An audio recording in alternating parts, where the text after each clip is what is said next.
My name is Lydia, 33 years old, and at the reading of my grandfather's will, laughter and cheers filled the room as my siblings inherited absolute fortunes. When it was my turn, the lawyer simply cleared his throat and slid a blank envelope across the table. Inside was a single index card with a phone number. Maybe it is for some charity, my sister teased, inspecting her perfect manicure. I dialed the number the moment I reached my car, and a deep, calm voice answered on the first ring. Finally, you have called heir. It is time. What my family did not know was that this tiny piece of paper was about to dismantle their entire empire. Before I continue this story, let me know where you are watching from in the comments below.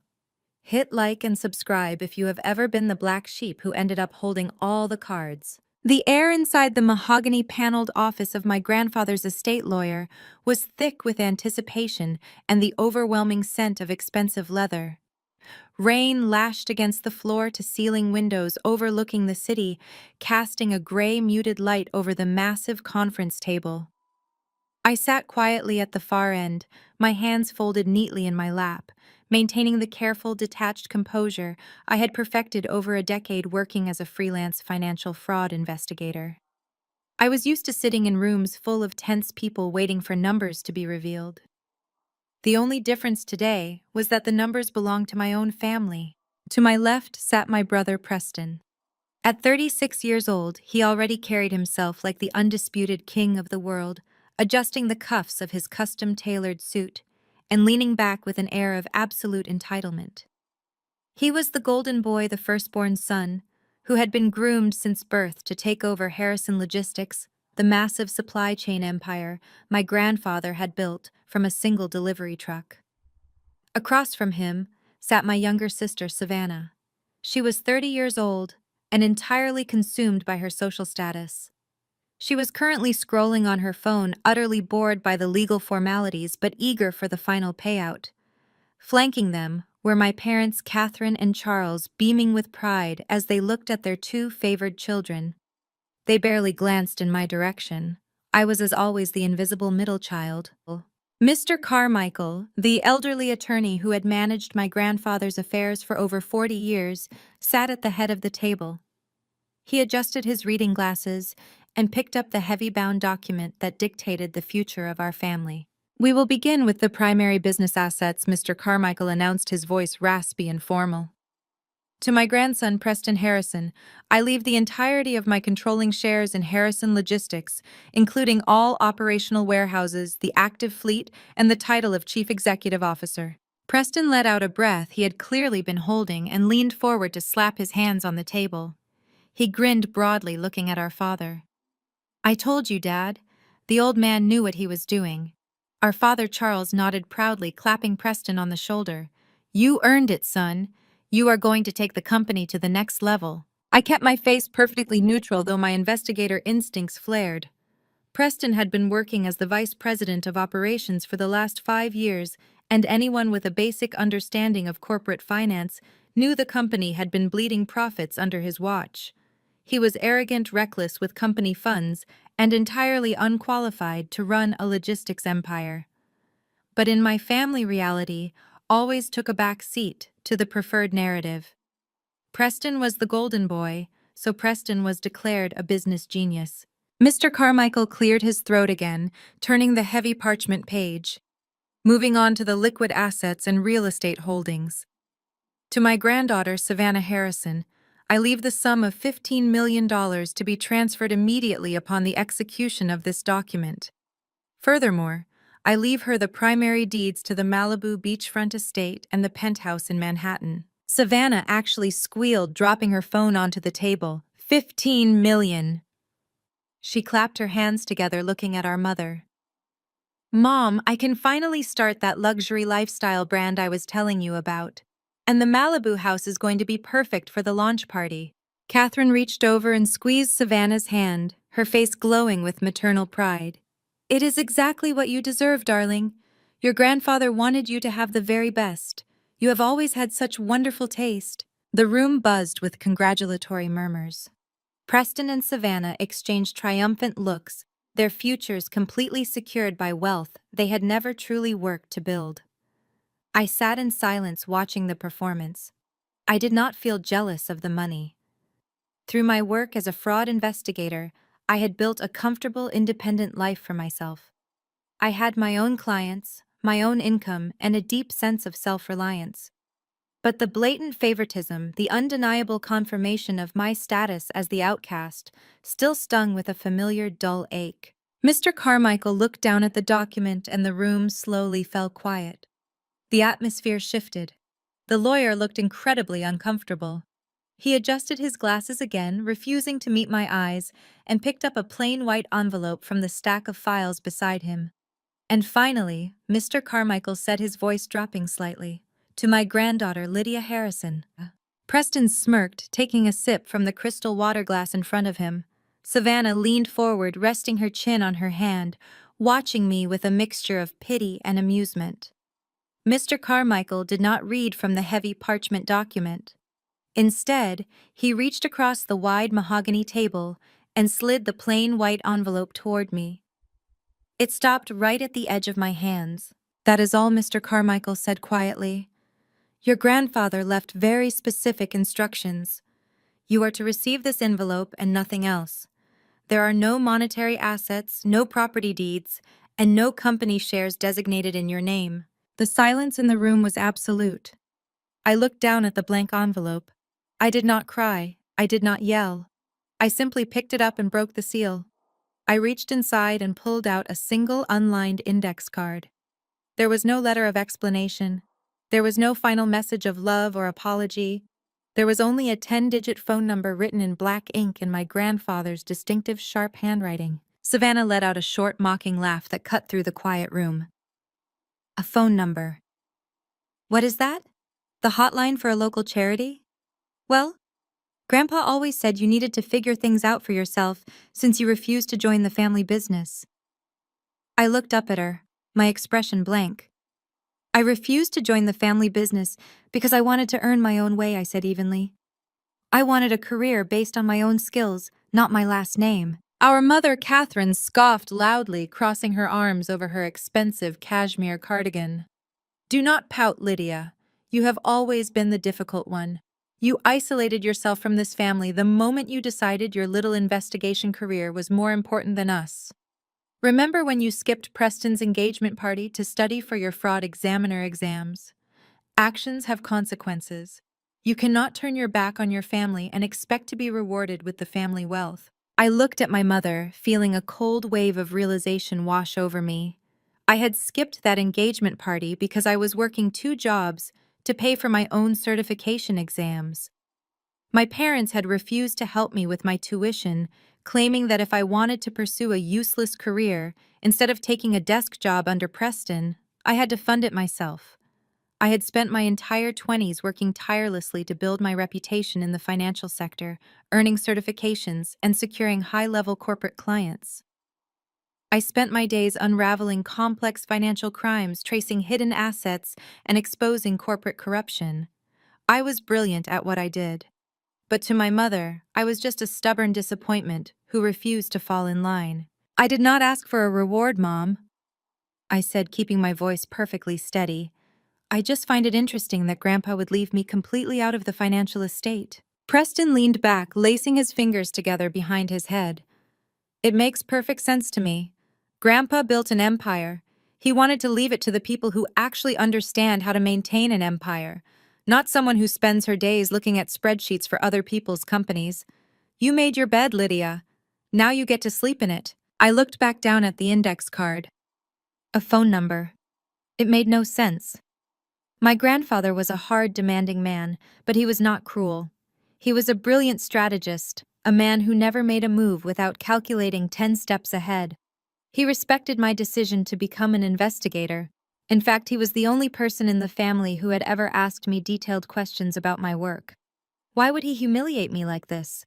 Why leave me a meaningless piece of paper while handing my careless brother the keys to a logistics dynasty, unless my investigator brain whispered the paper is not meaningless? I carefully slid the index card back into the envelope and placed it in my purse. I stood up, smoothing the front of my tailored blazer. I did not give them the satisfaction of seeing me break. I did not raise my voice or demand explanations. I looked at the lawyer, nodded respectfully, and then looked at my family. "Congratulations on your inheritance," I said, my voice as cold and clear as ice. "I am sure you will all manage it exactly as you manage everything else." I turned and walked toward the heavy oak doors. Behind me, I heard Savannah giggle and Preston make a dismissive comment to our father. They were already moving on, their minds consumed by the millions of dollars they were about to spend. They thought they had won. They thought I had been permanently discarded, officially written out of the family legacy. I stepped out of the law office and into the dimly lit hallway, my heart pounding a steady rhythmic beat against my ribs. I pulled the envelope back out of my purse and stared at the phone number. I did not know who was on the other end of that line, but I knew my grandfather. He did not leave me out of the will. He left me something else entirely, and I was going to find out exactly what it was. Before I could even unlock my phone screen to dial the digits, the heavy oak doors of Mr. Carmichael's office swung open behind me. The sudden burst of noise from inside spilled into the quiet, dimly lit corridor. I heard the unmistakable clinking of crystal glasses and Savannah's high-pitched laughter ringing out in pure elation. Then came the heavy, deliberate footsteps of my father. I turned around slowly, slipping the index card back into the pocket of my blazer. Charles stood there, his expensive imported loafers sinking into the plush hallway carpet. He looked immaculate in his charcoal suit, every inch the patriarch of a newly minted billionaire dynasty.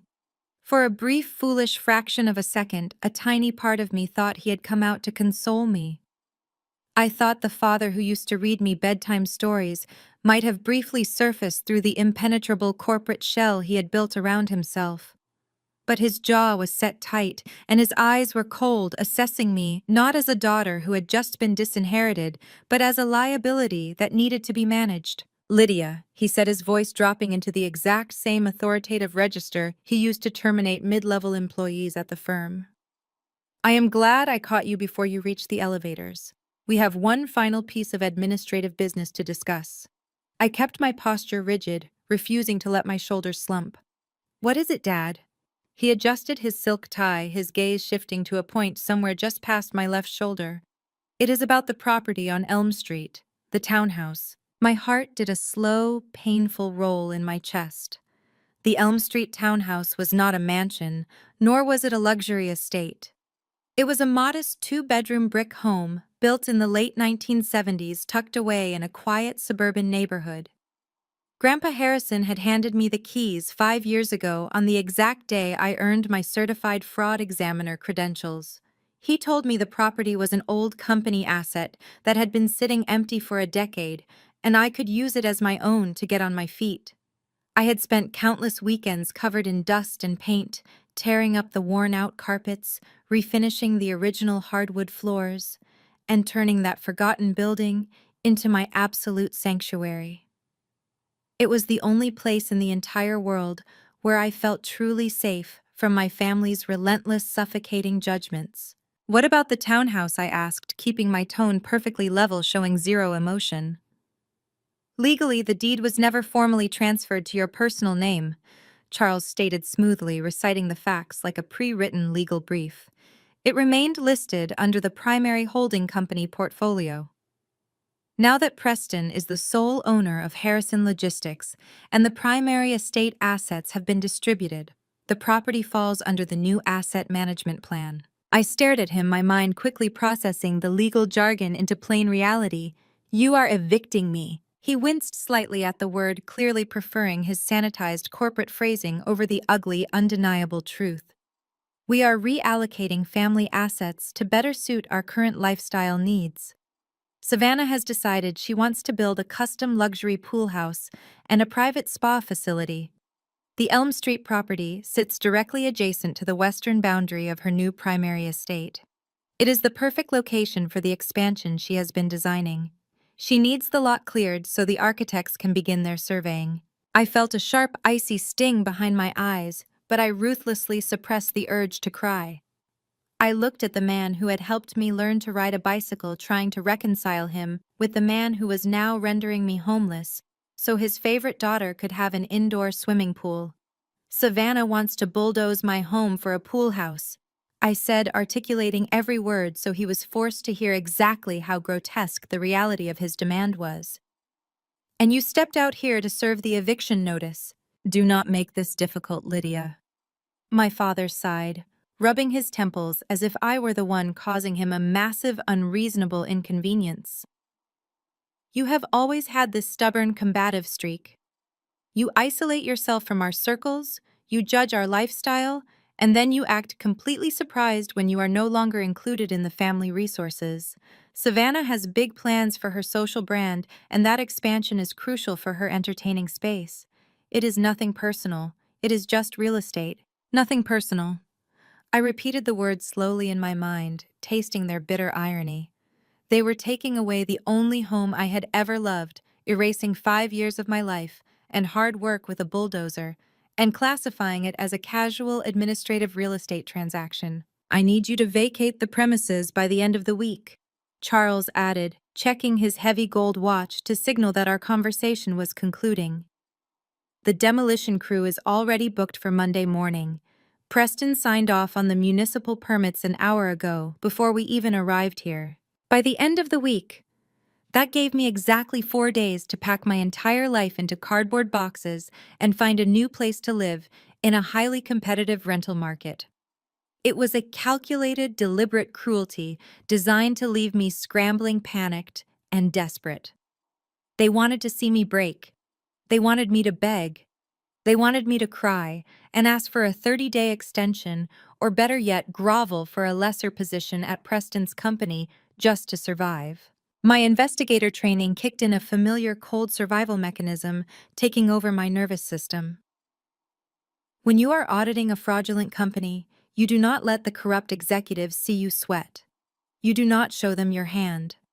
You gather your evidence, you secure your perimeter, and you walk away until it is time to drop the hammer and watch their empire crumble. I looked my father straight in the eyes. I did not scream.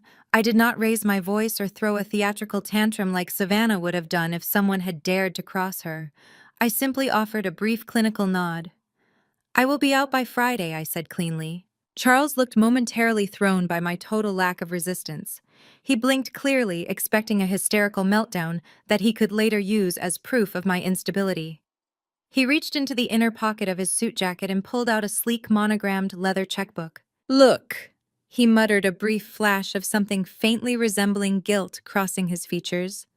I can write you a check for $5,000 right now, to help with the moving trucks and a security deposit on a new apartment somewhere further out of the city.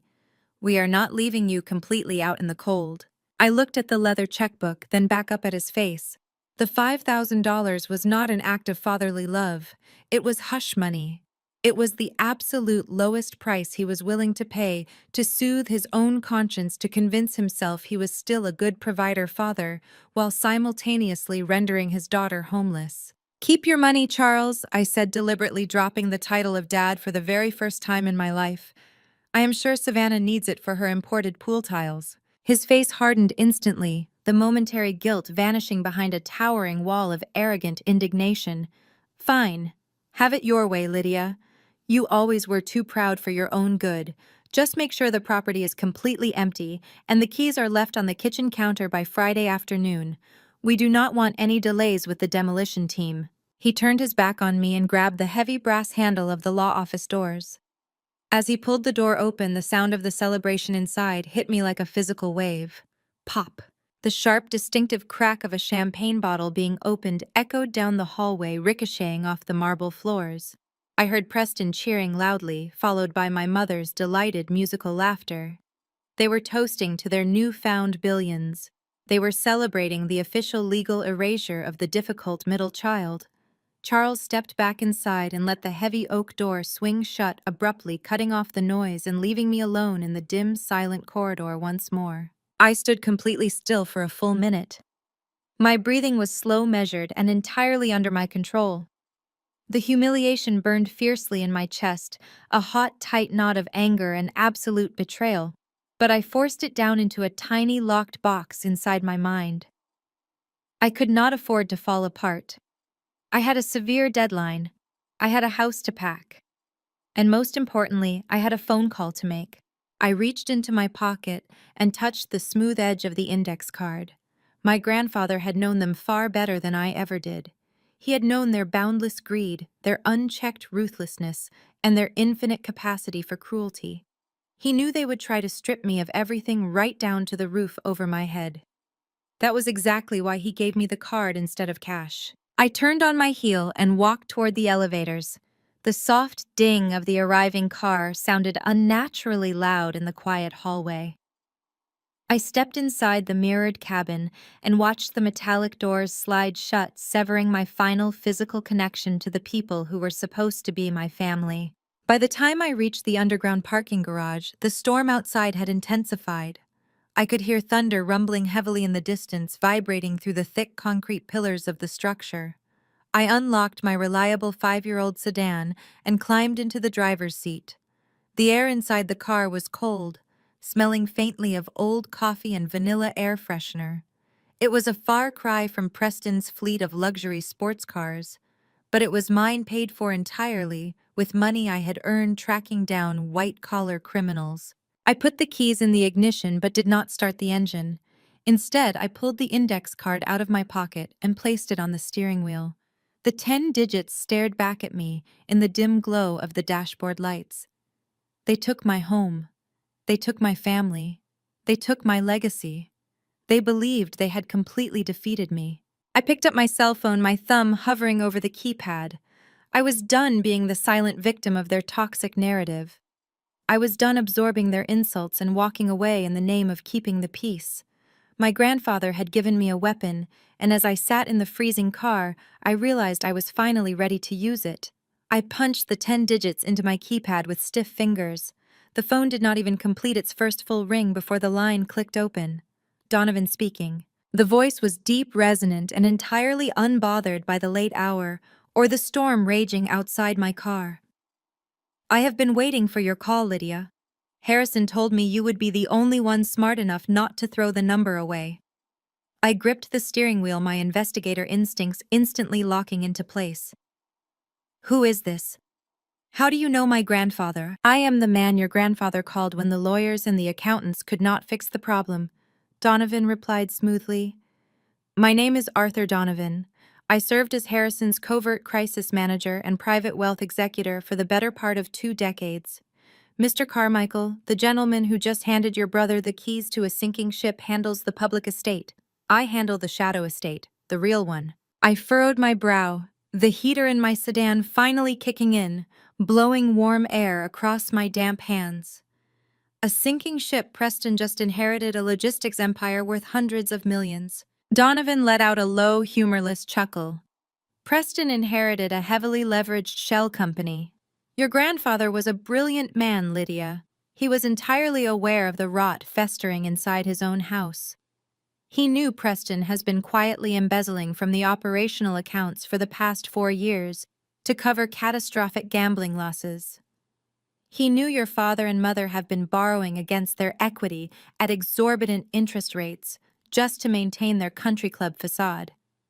And he knew your sister Savannah is currently drowning in secret debt to fund a lifestyle she absolutely cannot afford. I sat in stunned silence. My family had spent my entire life projecting an image of flawless financial superiority. They mocked my modest townhouse and my freelance career while they were secretly suffocating under the weight of their own arrogance. My grandfather had known. He had seen right through their tailored suits and designer dresses. So the millions they just inherited, I started my mind racing as I pieced the financial puzzle together. It is not real. Oh, the money is real, Donovan corrected. But it is a poisoned chalice. The cash Savannah received will barely cover the principal on her hidden loans once her creditors realize the estate is in transition. The warehouses Preston inherited are mortgaged to the hilt. But more importantly, Preston does not actually own the company anymore, not the parts that matter. I stared out the windshield at the concrete wall of the parking garage. Explain that to me. 3 years ago, when Harrison first discovered Preston's embezzlement, he came to me. Donovan said, his tone shifting into a sharp, businesslike cadence. He refused to let a legacy built on 50 years of sweat and blood be destroyed by an arrogant thief. But he also knew that confronting your parents would only result in endless denial and gaslighting. So he executed a silent, systematic asset stripping. Donovan paused, letting the weight of his words settle in the quiet cabin of my car. He secretly moved the core intellectual property, the proprietary routing software algorithms, the operational patents, and the controlling voting shares of the holding company into an offshore shadow trust. We named it Apex Holdings. Preston currently owns the trucks and the buildings, but Apex Holdings owns the software those trucks need to operate. Apex Holdings owns the patents the entire supply chain relies upon. Apex Holdings is the primary secured creditor for every single loan your parents and sister currently hold. My breath caught in my throat. The magnitude of my grandfather's strategic brilliance was staggering. He had handed them an empty kingdom while quietly securing the actual power far out of their reach. "And who controls Apex Holdings?" I asked, though I already felt the answer vibrating in my bones. "You do," Lydia Donovan stated with absolute clarity. "That piece of paper was not just a phone number. It was your activation protocol. By making this call, you have formally initiated the succession plan. As of this exact second, you are the sole chief executive officer and primary beneficiary of Apex Holdings. You hold the patents, you control the voting shares, you own their debt. You are your family's biggest creditor." I leaned back against the headrest, the leather seat suddenly feeling like a throne. I was not the discarded, homeless middle child anymore. I was the absolute master of their financial universe. The townhouse eviction, the $5,000 hush money, the champagne toast celebrating my downfall. It was all a pathetic illusion. They were celebrating on the deck of the Titanic, and I was the one holding the keys to the only lifeboat. "Why me?" I whispered into the receiver, the vulnerability slipping out before I could catch it. "Why did he not just tell me?" "Because he needed you to stay hungry," Donovan replied softly. "He told me Lydia is a bloodhound. She is the only one in this gene pool with a moral compass and the grit to do what needs to be done. If I hand her $1 billion, she will be comfortable. If I hand her a puzzle and a reason to fight, she will be unstoppable. He needed you to experience their absolute worst so you would not hesitate when it came time to pull the trigger." A hot tear slipped down my cheek, but it was not a tear of grief. It was fierce, undeniable vindication. My grandfather had seen me. He had watched me work 2 jobs, study late into the night, and build my fraud investigation career from scratch. He had recognized my strength even when the rest of the world ignored me. He had weaponized my exclusion, turning my status as the family outcast into my greatest strategic advantage. "Are you somewhere secure?" Donovan asked, his voice returning to a crisp professional clip. "I am in my car in the parking garage beneath Mr. Carmichael's office," I replied, wiping my cheek and sitting up straight. "Good," Donovan said. "I have already dispatched a security detail and a private transport to your location. They will escort you to the Apex Holdings primary operational suite. We have a lot of ground to cover, Madam CEO, and very little time." I looked at the dashboard clock. My father had given me until Friday to pack up my entire life and vacate the Elm Street townhouse. He had told me not to make things difficult. He had treated my home like a casual, administrative casualty. "Donovan," I said, my voice hardening into a blade of pure steel. "They are evicting me from the Elm Street townhouse. Charles told me Preston signed off on the demolition permits this morning. Savannah wants to bulldoze my house to build a luxury pool house." I heard the rapid clicking of a keyboard on Donovan's end of the line. A brief, sharp silence followed. The Elm Street property was deeded to the primary holding company, Donovan confirmed, which means it transferred to Preston under the decoy will. Legally, he does hold the right to issue an eviction notice. I gripped the steering wheel. I need to know exactly how much power I have right now. Can I stop the demolition? Donovan chuckled, a dark, dangerous sound that sent a thrill of pure adrenaline straight down my spine. "You do not just have the power to stop a demolition, Lydia. You have the power to dismantle their entire reality. But we must play this precisely. Your grandfather trained you to investigate financial crimes. Now we are going to let them commit a few more on the record before we drop the net. I nodded, even though he could not see me. What is our first move? First, you pack your essential files from the townhouse, Donovan instructed. Let them think they have won the real estate battle. Let Savannah gloat. We need them arrogant, blind, and completely comfortable in their false superiority. While they are busy picking out pool tiles, we will begin tightening the financial noose. I looked at the rearview mirror, meeting my own gaze. The woman staring back at me was no longer the quiet, accommodating sister who absorbed insults to keep the peace. She was the architect of their impending ruin. I am ready, Donovan, I said. Excellent, he replied. Head up to the street level. A black SUV is waiting for you at the south exit. Leave your car in the garage for now. We will have it retrieved later. It is time for you to see your new empire, Lydia. I ended the call, the screen going dark. I carefully picked up the index card and slid it securely behind my phone case. I grabbed my purse, stepped out of the freezing sedan, and locked the doors. The echo of the locks engaging sounded remarkably like a vault ceiling shut. I walked toward the parking garage exit, the heavy, humid air of the storm washing over me as I approached the street level. True to Donovan's word, a sleek, armored black SUV sat idling at the curb. The rear passenger door swung open as I approached, revealing a spacious, leather-lined interior that smelled of fresh rain and expensive upholstery. I climbed inside, pulling the heavy door shut behind me. The sudden silence within the armored cabin was profound, instantly cutting off the noise of the city traffic and the torrential rain. A privacy partition separated me from the driver, and a glowing digital tablet sat waiting on the center console. The screen displayed a single encrypted file folder labeled Apex Holdings Primary Ledgers. I reached out and touched the screen. The file opened instantly, displaying a dizzying array of offshore accounts, patent registries, and controlling stock certificates. My eyes scanned the staggering numbers, the undeniable proof of my grandfather's hidden legacy. He had built a fortress, impenetrable and absolute, and he had handed me the sole key. My phone vibrated in my purse.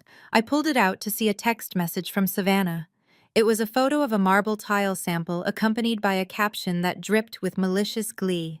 Found the perfect imported stone for the new pool house. So glad the space will finally be put to good use instead of gathering dust. Make sure you are out by Friday. I am not paying for your moving boxes. I stared at the text message, a slow, predatory smile curving my lips. I did not type a response. I did not need to. Savannah was celebrating her stolen victory, completely unaware that she was dancing on a trapdoor, and my hand was resting firmly on the lever. I placed my phone face down on the leather seat and turned my full attention back to the digital tablet. I had ledgers to review, patents to secure, and a corporate trap to meticulously construct. My family had spent 33 years underestimating my intelligence, mocking my dedication, and discarding my worth. They had treated me like a useless liability. They were about to find out just how lethal a liability could be. I spent my first night as a billionaire not popping champagne, but sitting in a sterile, secure boardroom high above the city, reviewing decades of financial ledgers. Donovan and his team walked me through every hidden asset, every encrypted file, and every fatal mistake my brother and sister had made over the last 4 years. By the time the sun began to rise over the skyline, casting a pale golden glow through the bulletproof glass of the Apex Holdings suite, the architecture of my trap was fully designed. I needed a few hours of sleep and a change of clothes before I began executing the next phase. Donovan offered to send a specialized team to pack my personal belongings, but I declined. There were private case files, encrypted hard drives, and physical backups hidden in the floorboards of my townhouse that I needed to retrieve myself. I arrived at Elm Street just after 8 in the morning. The heavy rain from the previous night had cleared, leaving the suburban street bright and deceptively peaceful. But as my armored SUV pulled around the corner, my driver, a stoic ex-military man named Vance, slowed the vehicle to an abrupt halt. A massive, obnoxious pink moving truck was parked illegally across my driveway, its ramp fully extended over my flower beds. 3 men in heavy work boots were dragging my furniture out of the front door and dumping it carelessly onto the wet grass. Standing in the center of my front yard, holding a steaming cup of artisan coffee and pointing her phone camera at the chaos, was my sister Savannah. It was Wednesday morning. Charles had explicitly given me until Friday afternoon to vacate. But patience had never been Savannah's strong suit, especially not when she had an opportunity to inflict cruelty on a captive audience. I stepped out of the SUV. Vance moved to follow me, but I held up a hand silently, instructing him to stay back. I walked up the driveway, my heels clicking sharply against the damp concrete. Savannah did not even flinch when she saw me. Instead, she smiled a wide, predatory grin and angled her phone to capture my arrival perfectly in the frame. "Look who finally decided to show up," she announced to her camera, ensuring her voice projected clearly for whatever live stream she was broadcasting to her hundreds of thousands of followers. "I told you guys my sister is completely irresponsible.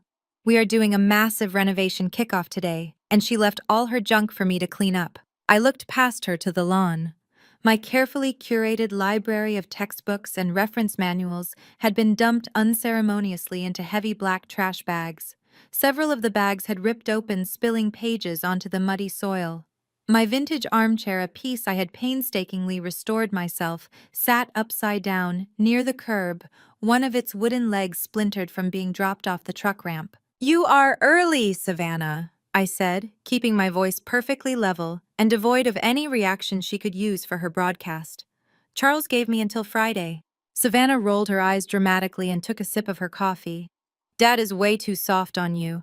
The architects are charging me by the hour, and I am not delaying my luxury pool house project just because you are too lazy to pack. Besides, I am doing you a massive favor. I bought you these premium garbage bags. They are absolutely perfect for your aesthetic." She turned her phone back to her face, pouting her lips flawlessly for the screen tapping the glass to acknowledge a comment from one of her viewers. "You guys, it is so exhausting dealing with family members who just refuse to elevate their lives. I mean, look at this boring, poor lifestyle. Who even lives like this? It is like a museum of mediocrity. We are going to bulldoze this entire depressing lot and build a state-of-the-art wellness spa. It is going to be iconic." A younger, more fragile version of myself might have screamed. I might have tried to snatch the phone out of her manicured hand, or physically fought the movers who were currently hauling my mattress down the front stairs.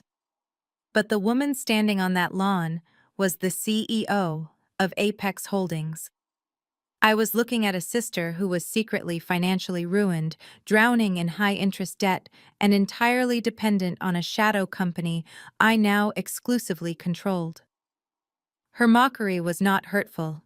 It was genuinely pathetic. It was the desperate, hollow performance of a woman dancing blindly on the edge of a sheer cliff. I pulled my own phone from my pocket. I did not record her face. I recorded the license plate of the moving truck.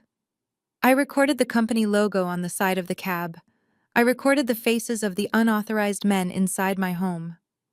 I took clear, high-resolution photographs of the damaged furniture and the torn trash bags on the wet lawn. Every single image was automatically time-stamped and geolocated.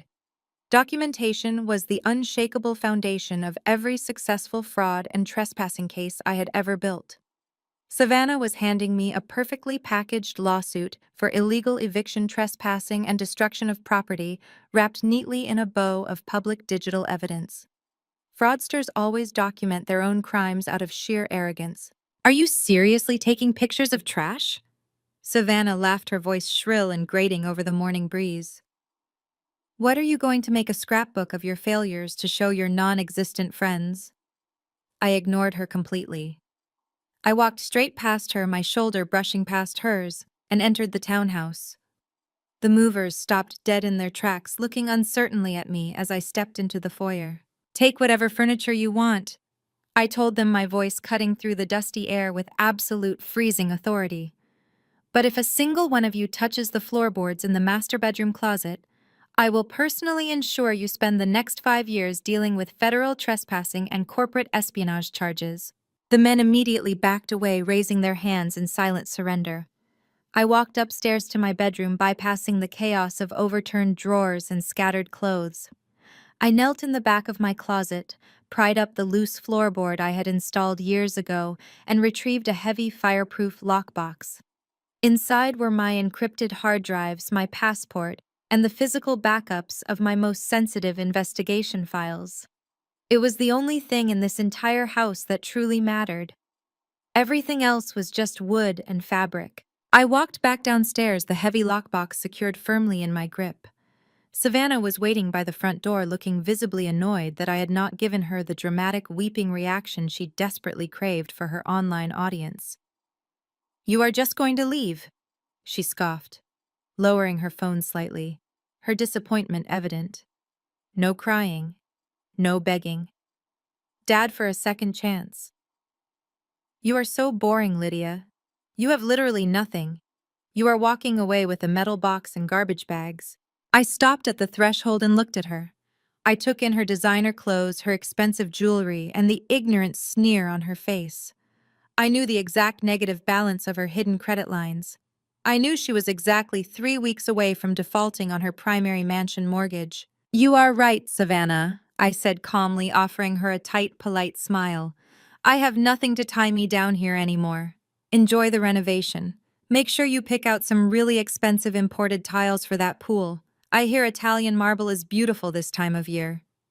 She smirked, tossing her hair over her shoulder, completely missing the lethal undertone vibrating in my voice. "Oh, I absolutely will. Have fun in whatever cheap tiny apartment you end up in." I walked down the driveway and climbed back into the waiting armored SUV. Vance closed the heavy door behind me, instantly shutting out the sound of Savannah's mocking laughter and the grinding engine of the moving truck.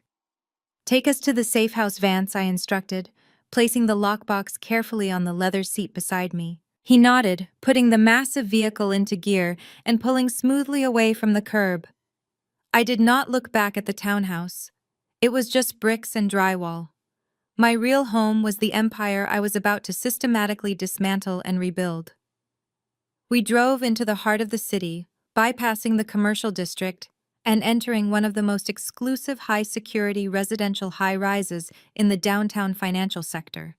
Donovan had arranged for a luxury penthouse suite that served as a corporate safe house for top-tier Apex Holdings executives. The private elevator opened directly into a sprawling glass-walled apartment overlooking the entire city skyline. It was impeccably furnished in sharp modern lines, equipped with military-grade cybersecurity protocols, secure fiber optic network lines, and a massive digital workstation that spanned an entire wall. This was not just a place to sleep or hide, this was a war room. I set my lockbox on the massive marble kitchen island and walked over to the floor-to-ceiling windows. Far in the distance, past the glittering skyscrapers, I could see the massive logistics hubs, the sprawling warehouses that Preston mistakenly believed he owned and controlled. I could see the high-rent districts where my parents were currently hemorrhaging borrowed money just to maintain their precarious social standing. They thought they had successfully discarded me. They thought they had left me with a torn trash bag on a wet lawn. I opened my laptop and connected to the secure Apex network. The digital dashboard lit up instantly, displaying the real-time financial data of my family's crumbling kingdom. The eviction was complete. The personal emotional ties were officially and permanently severed. There was no more guilt holding me back, no more lingering familial loyalty to soften the blow. Savannah's cruel performative ambush had been the final necessary catalyst. She wanted to broadcast her victory to the world. She wanted an audience to watch her tear me down. I tapped my fingers against the cool marble countertop, a cold, calculated strategy solidifying in my mind with absolute clarity. I was going to give her an audience. I was going to give all of them an audience. I opened the operational ledger for Preston's logistics company, watching his illegal pending wire transfers flash in bright red warnings on the screen. The trap was set, the bait was taken, and the countdown had officially begun. The digital dashboard of Apex Holdings pulsed with a soft crimson glow, reflecting against the bulletproof glass of my safe house window. I sat perfectly still watching the transaction logs. Preston had just attempted his wire transfer for the fourth time in 2 hours. The sum was staggering. $4 million destined for an obfuscated offshore account known to be a front for a high-stakes gambling syndicate. Each time he pressed submit on his end, the Apex security protocols triggered an automatic denial. Insufficient authorization. I could almost picture him in our grandfather's old office, sweating through his custom suit, pounding his fist against the mahogany desk. He probably thought it was a banking glitch at first, a routine security hold on a newly inherited estate. But by the fourth denial, panic would be setting in. The syndicate did not care about probate courts or transition periods. They wanted their money, and Preston was completely out of time. Unable to access the cash and desperate for a scapegoat, his rage needed a target. He could not yell at the bank without raising suspicion. He could not tell our parents because he had spent the last 4 years convincing them he was a financial genius. So he turned his crosshairs on the only person he had always been allowed to destroy without consequence. Me. It started at exactly 10 in the morning. I had just finished brewing a cup of black coffee in the penthouse kitchen when my secure work phone lit up. The caller ID displayed the name of Marcus Vance. He was the chief risk officer for Vanguard Financial, and he was my biggest freelance client. I had spent the last 8 months tirelessly securing a massive contract to audit their internal compliance protocols. It was a career-defining project, the kind of contract that would elevate my independent agency from a successful boutique operation into a major industry player. I answered the call with my standard professional greeting, expecting to discuss the timeline for our first quarterly review. Instead, I was met with a heavy, uncomfortable silence. "Lydia, we have a situation," Marcus said, his voice entirely devoid of its usual warmth. It was clipped, distant, and defensive. "I am going to have to terminate our consulting agreement effective immediately. The legal department is drafting the cancellation paperwork as we speak. You will be compensated for the hours billed to date, but your access to our servers has already been revoked." I placed my coffee mug on the counter, my investigative instincts instantly flaring. This was not a routine cancellation. Companies do not terminate an 8-month procurement process on a Wednesday morning without a catastrophic catalyst. Marcus Y said, keeping my tone perfectly measured. "I respect your position, but I require an explanation. If there has been a breach in protocol or a conflict of interest, I need to be informed so I can address it." He sighed, a sharp exhalation of breath that sounded remarkably like pity. "You know the Harrison name carries a lot of weight in this city, Lydia. Your brother Preston reached out to our board of directors directly an hour ago. He felt it was his fiduciary and moral duty to warn us about your current status." I closed my eyes, absorbing the impact of the words. "Preston? Of course. What exactly did my brother say, Marcus?" There was a pause. "He informed the board that you have been formally disinherited by your late grandfather. He claimed the family caught you attempting to systematically steal from the estate during his final days. Preston stated that they are keeping the matter out of criminal court, out of respect for your grandfather's memory, but he strongly advised us that placing sensitive financial data in your hands would be a severe liability." He used the words unstable and compromised. A hot wave of revulsion washed over me, but I forced it down, locking it away in the same mental vault where I kept every other family betrayal. Preston was not just lashing out. He was trying to dismantle my ability to survive. Knowing I had been evicted and assuming I was currently scrambling for money, he wanted to ensure my primary sources of income vanished. He was trying to starve me out, so I would have to come crawling back to the family begging for a handout. "Marcus," I said, my voice dropping to a calm, chilling clarity. "You and I have worked together for 2 years. You have seen my audits. You know my methodology.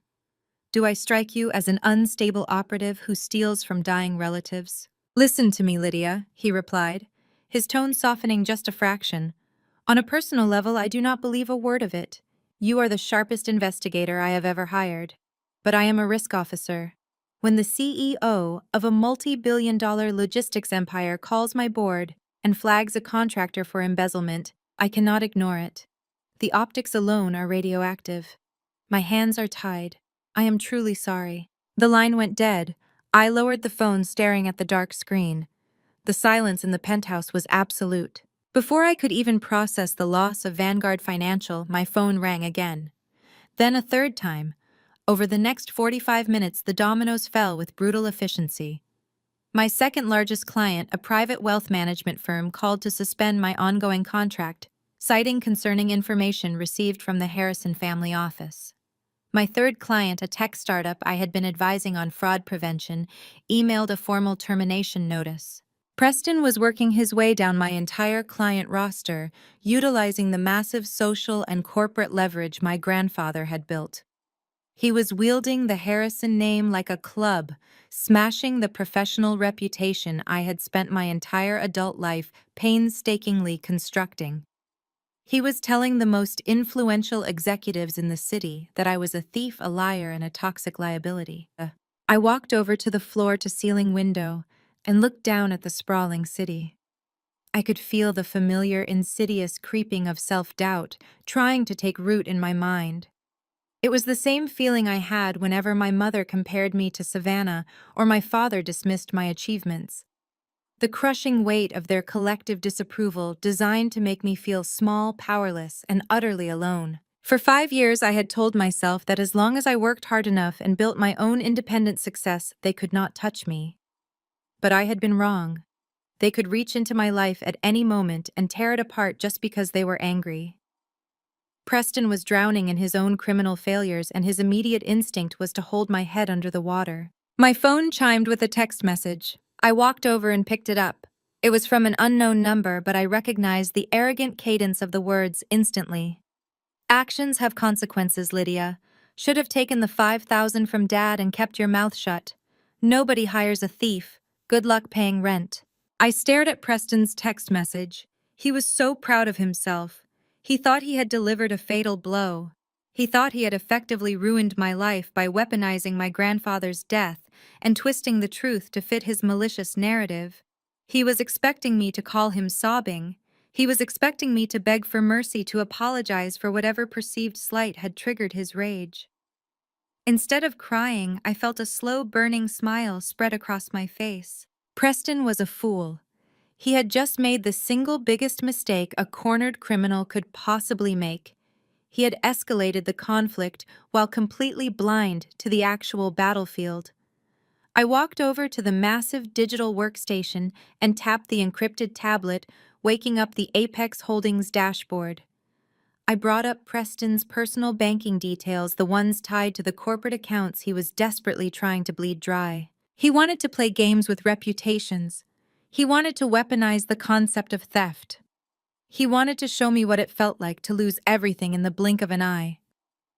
I picked up my secure communications line and dialed my crisis manager. Donovan answered immediately. Lydia, I assume you are settling in. Preston just torched my freelance business, I said, my voice devoid of panic, radiating pure cold strategy. He called my top 3 clients and told them I was disinherited for stealing from the estate. He is trying to cut off my cash flow to punish me for the blocked wire transfers. A heavy silence hung on the line. Then Donovan let out a sharp, appreciative breath. Your brother is remarkably unintelligent.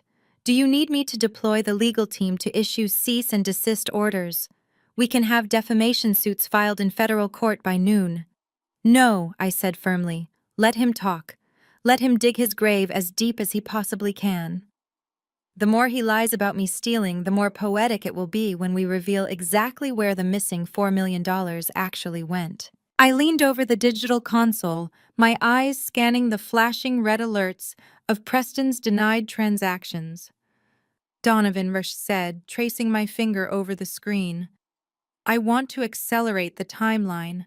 Preston is desperate for liquid cash right now, and desperation breeds mistakes. I want to force his hand. What are your orders, Madam CEO? Donovan asked, his tone shifting into absolute compliance. Freeze his personal corporate credit lines, I instructed. All of them. Flag them for suspicious activity under the Apex Holdings Master Authority. When he tries to pay for his expensive lunches or his custom suits, I want his cards declined. He wants to know what it feels like to be cut off from the family resources. Let us give him an authentic experience. Consider it done, Donovan replied. He will not be able to buy a cup of coffee using the company dime by the end of the hour. What else? I turned away from the screen, looking out at the storm clouds gathering over the city skyline. He is going to run to our parents when the cards stop working, I said, anticipating the exact psychological maneuvers of my toxic family. He will spin a story about banking errors and victimhood. I need to look them in the eye and see exactly how far they are willing to go to defend him. I am going to pay Catherine and Charles a visit. Donovan paused. Are you certain that is wise, Lydia? They have already proven they are willing to render you homeless. Confronting them directly could be highly volatile. I know exactly who they are, Donovan, I said, my voice hardening. But I need them to go on the record. I need them to explicitly choose their side before I burn their kingdom to the ground. I ended the call and tossed my phone onto the marble counter. Preston had wanted to break me. Instead, he had just handed me the match. I walked over to the safe house closet and pulled out a sharp tailored blazer. It was time to go see my parents. The drive to my parents' sprawling estate in the exclusive northern suburbs took less than 40 minutes, but it felt like traveling to an entirely different reality. The heavy storm had passed, leaving the manicured lawns and towering oak trees of their neighborhood glistening with a damp, pristine sheen. I pulled my sedan up to the massive wrought iron gates of the property. The security guard, a man who had known me since I was a teenager, looked surprised to see me, but buzzed me through without asking questions. As I drove up the winding half-mile-long driveway, I observed the grand limestone facade of the mansion. It was a monument to excess. Everything about the property was designed to project absolute, unshakable wealth. But armed with Donovan's ledgers, I now looked at the imposing columns and slate roof and saw nothing but a massive, suffocating pile of high-interest debt. I parked near the extravagant fountain in the circular driveway and stepped out. I did not bother knocking. The heavy mahogany front door was unlocked, as it usually was during the day when the housekeeping staff was bustling about. I walked into the grand foyer, my heels clicking sharply against the imported Italian marble. The house smelled exactly as it always had, a suffocating blend of expensive floral arrangements and lemon-scented floor wax. I moved past the sweeping double staircase and headed directly toward the back of the house. I knew exactly where to find them. At this hour on a Wednesday, my parents would be taking their morning tea in the glass-enclosed sunroom overlooking the manicured rose gardens. As I approached the sunroom, I paused just outside the doorway. Catherine and Charles were sitting at a glass patio table. My mother was dressed in crisp, white linen, casually flipping through a stack of glossy magazines and fabric swatches. My father sat opposite her, holding his phone tightly to his ear. His face was flushed and his posture was rigid with tension. "I do not care what the banking representative says," Charles hissed into the phone, keeping his voice low but laced with panic. "It is a corporate platinum card. There are no spending limits. Run it again. Tell them to authorize the transaction manually. I am not having my card declined at the club. Fix it immediately." He slammed the phone down onto the glass table, rubbing his temples furiously. I felt a cool, sharp thrill of satisfaction. Donovan had executed my orders perfectly. Preston's corporate cards were frozen, and the financial contagion was already spreading to my parents' auxiliary accounts.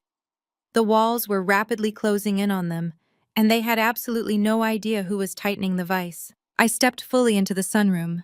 The sudden movement caught their attention and both of their heads snapped toward me. The panic on my father's face vanished instantly, replaced by a hardened mask of arrogant irritation. My mother dropped her fabric swatches, her eyes narrowing as she took in my presence. She looked at my tailored suit, clearly surprised that I was not wearing the wrinkled, desperate clothes of a woman who had just been evicted and professionally ruined. "Lydia," my mother said, her voice dripping with condescension. "What on earth are you doing here? You know you are not supposed to drop by unannounced. And frankly, after your behavior at the lawyer's office yesterday, you are incredibly bold to show your face in this house." "I did not come here to socialize, Catherine," I said, keeping my voice perfectly level. I walked toward the table, stopping just a few feet away, towering over them as they sat. "I came here to discuss Preston," Charles scoffed, leaning back in his chair and crossing his arms. "If you are here to beg for an extension on the townhouse eviction, you are wasting your time. The demolition crew is confirmed. You brought that entirely upon yourself." "I am not here about the townhouse," I replied cleanly.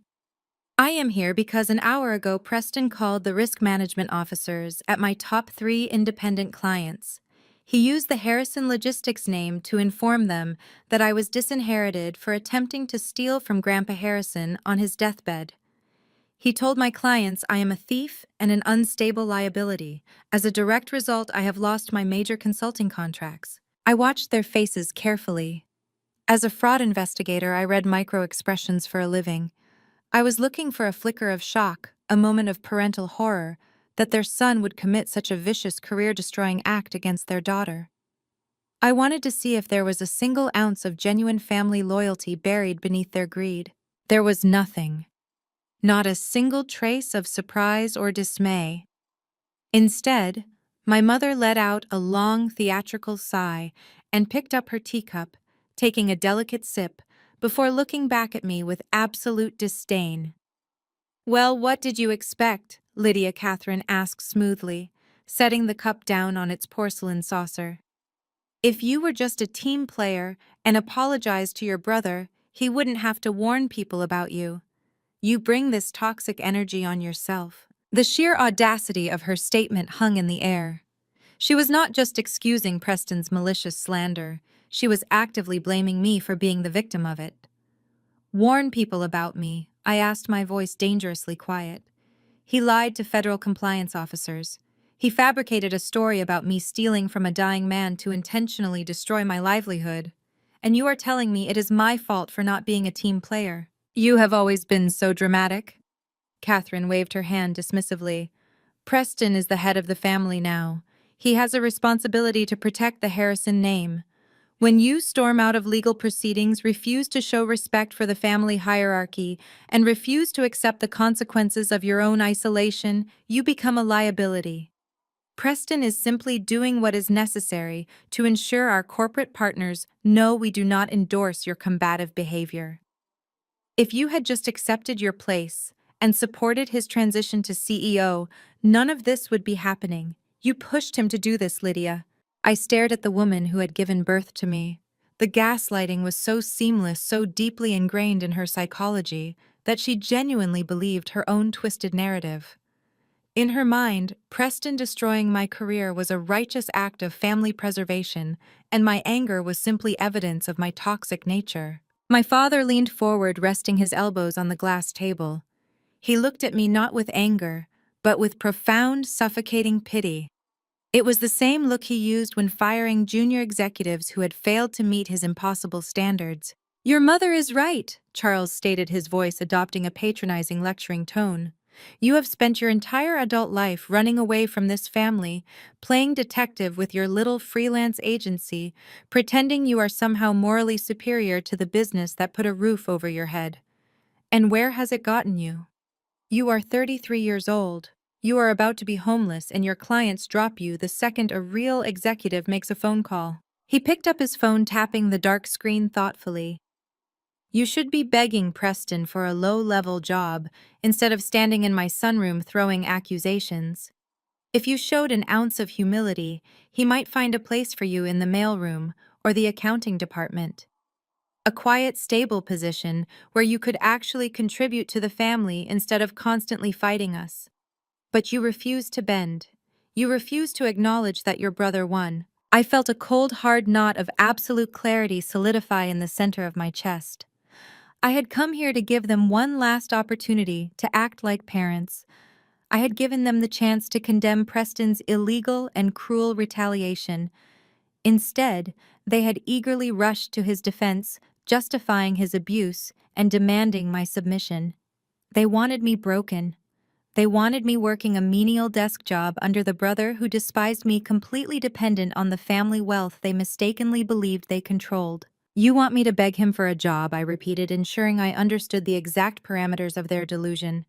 "You want me to apologize to the man who is slandering my name to federal compliance officers, and you want me to work in his accounting department." "It is the only logical path forward for you," Charles said flatly. "Your freelance business is clearly finished. The Elm Street property will be bulldozed on Monday. You have no assets, Lydia. You have no leverage. The sooner you accept that reality, the sooner you can start rebuilding your life under the protection of this family." But it starts with you calling your brother, offering a full unconditional apology, and asking how you can serve Harrison Logistics. I looked at Charles. I looked at Catherine. I committed every detail of their smug, arrogant faces to memory. I wanted to remember exactly how they looked in this moment of supreme, unjustified confidence. I wanted to remember the exact pitch of my mother's voice when she told me I brought this toxicity on myself. You are right about one thing, Charles, I said, keeping my posture relaxed and my expression entirely unreadable. I have been playing detective for a very long time. I have spent years learning exactly how corporate fraud operates. I know how executives hide their gambling debts. I know how shell companies are used to leverage real estate that is already drowning in multiple mortgages. I know exactly what it looks like when a family empire is rotting from the inside out.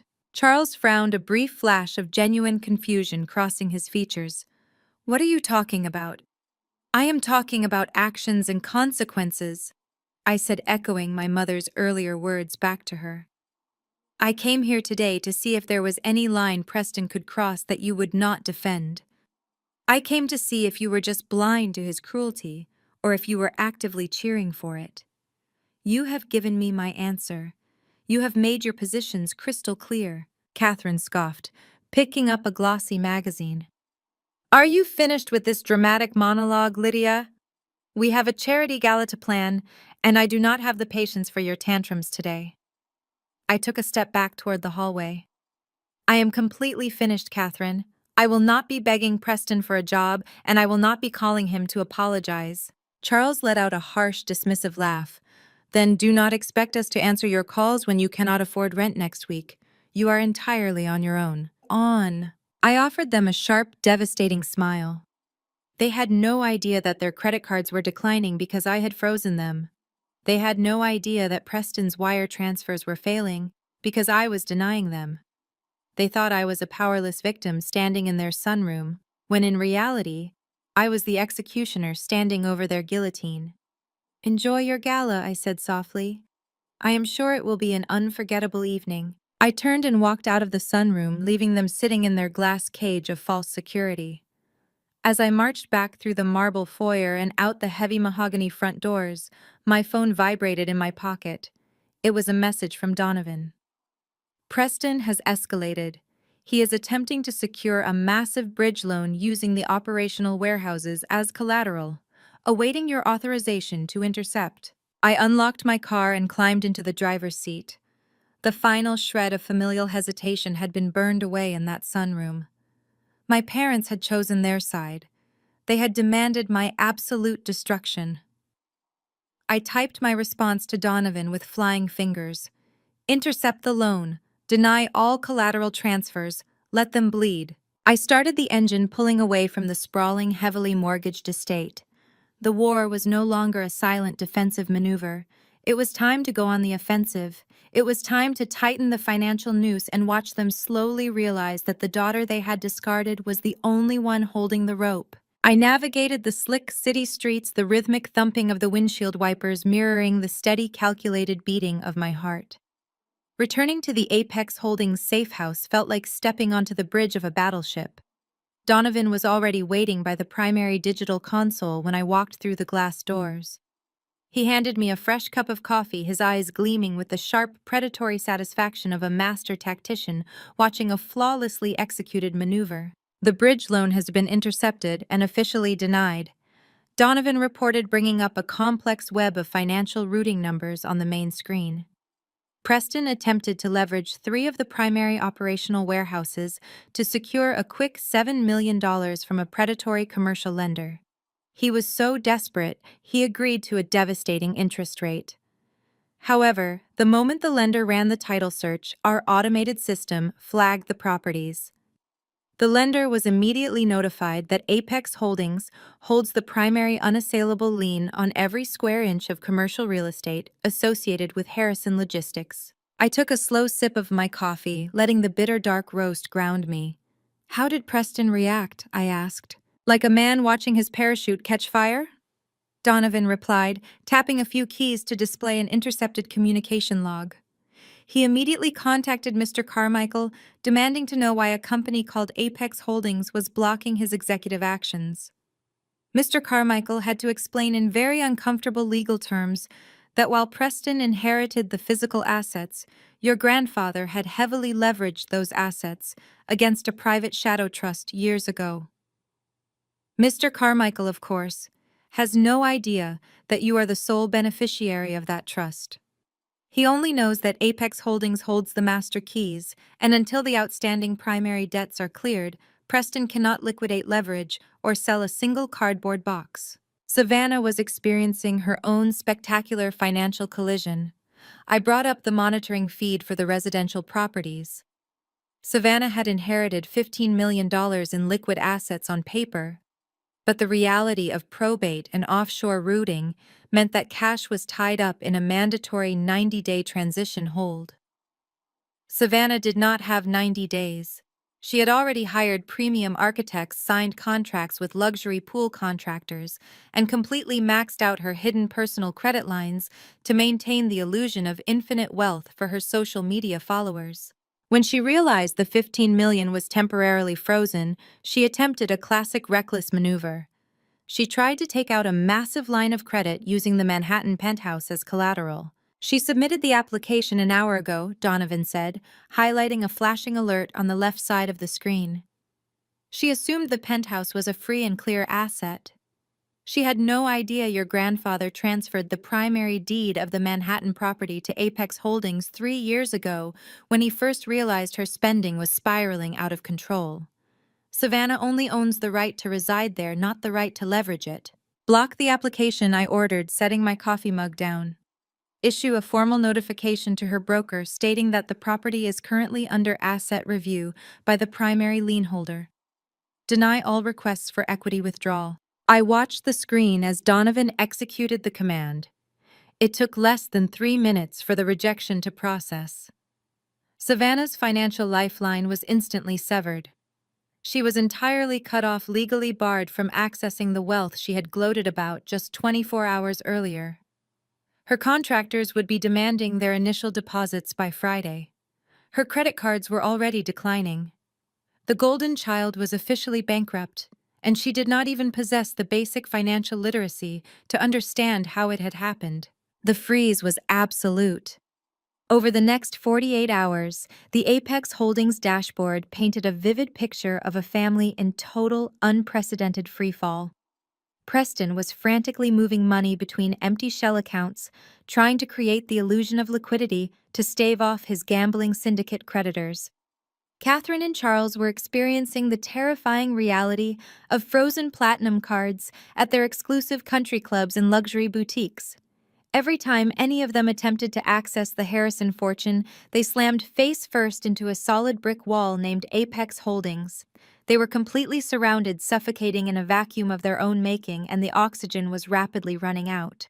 I was sitting at the Marble Kitchen Island on Friday morning, reviewing the finalized blueprints for the corporate takeover, when my personal cell phone began to vibrate. The caller ID displayed my father's name. It was the exact day he had mandated I vacate the Elm Street townhouse. He had told me not to expect them to answer my calls when I could not afford rent. Yet here he was dialing my number. I let it ring 3 times, allowing the tension to stretch before I finally swiped the screen and answered.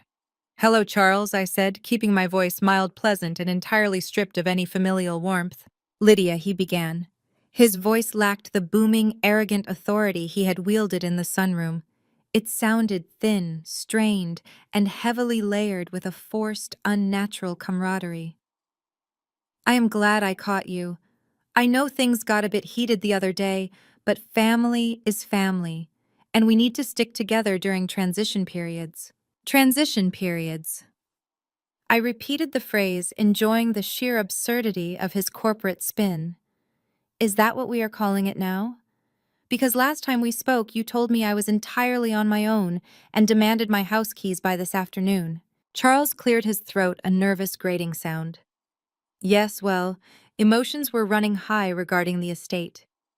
Your brother and sister are under a tremendous amount of pressure right now, managing your grandfather's legacy. There have been some unexpected bureaucratic hurdles.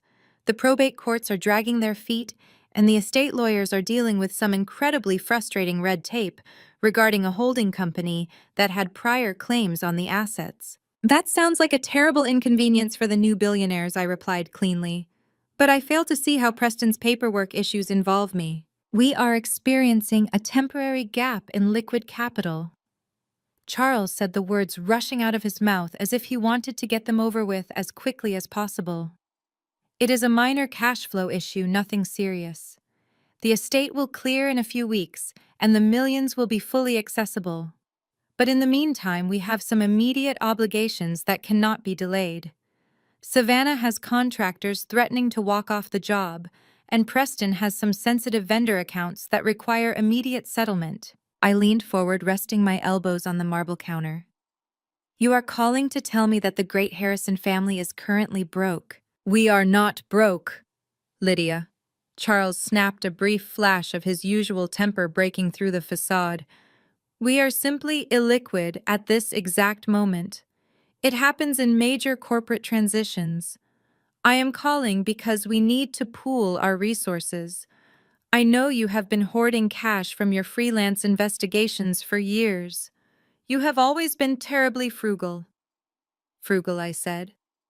Because you refused to pay for my education or help me when I started my business. Do not make this about the past. He interrupted, his tone shifting into a desperate, demanding cadence. I am your father, and I am asking you to step up for your family. I need you to take out a personal loan for $100,000. Wire the funds to my personal account by the end of the day. It will bridge this temporary gap.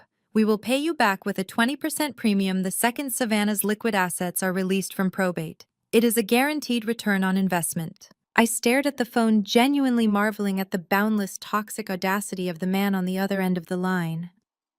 Less than 48 hours ago, he had looked me in the eye and told me to beg his embezzling son for a job in the mailroom. He had threatened me with homelessness. He had stood by while my mother blamed me for my brother's malicious professional sabotage. And now, blinded by desperation, he was demanding I leverage my own hard-earned credit to save them from the consequences of their financial incompetence. He did not know he was speaking to the CEO of Apex Holdings. He thought he was speaking to the discarded, obedient daughter who would eagerly empty her bank account just to buy a fleeting moment of his approval. You want me to take out a $100,000 personal loan to pay for Savannah's pool house contractors and Preston's hidden debts? I stated, making sure the reality of his request was articulated with absolute, undeniable clarity. It is a bridge loan, Lydia, he insisted, his breathing shallow and rapid. We will pay you back. I give you my word as your father. We just need the cash today to keep the vendors quiet until the estate lawyers clear the Apex Holdings block on the accounts. I let a long, heavy silence stretch across the line. I looked up at the digital dashboard where Apex Holdings was currently systematically dismantling his entire life. I thought about the index card in my pocket. I thought about my grandfather, who had known exactly how this moment would play out.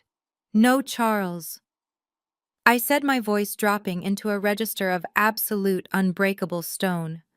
I am not giving you a single dime. Lydia, you have to do this, Charles pleaded, his voice cracking with genuine panic. If those vendors go public with our non-payment, it will cause a panic among the logistics investors.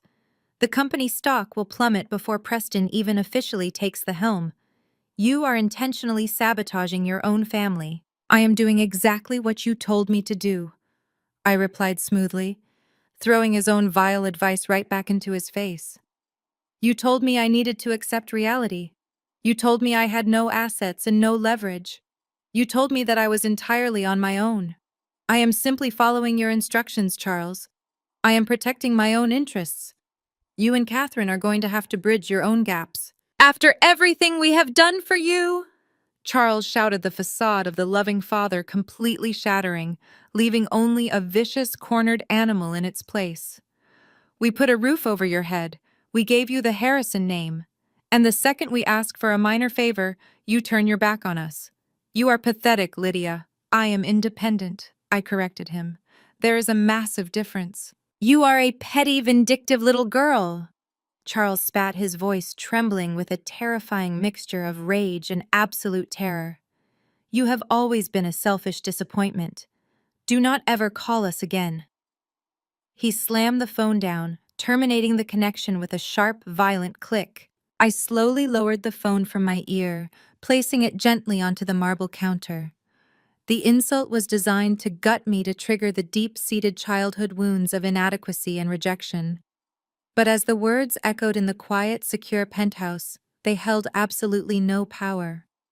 They were not the words of a powerful patriarch. They were the desperate, thrashing death throes of a man who realized he was sinking into the abyss. I looked over at Donovan, who had been listening to the entire exchange through the secure comms system. He raised an eyebrow, a silent question, asking if I was all right.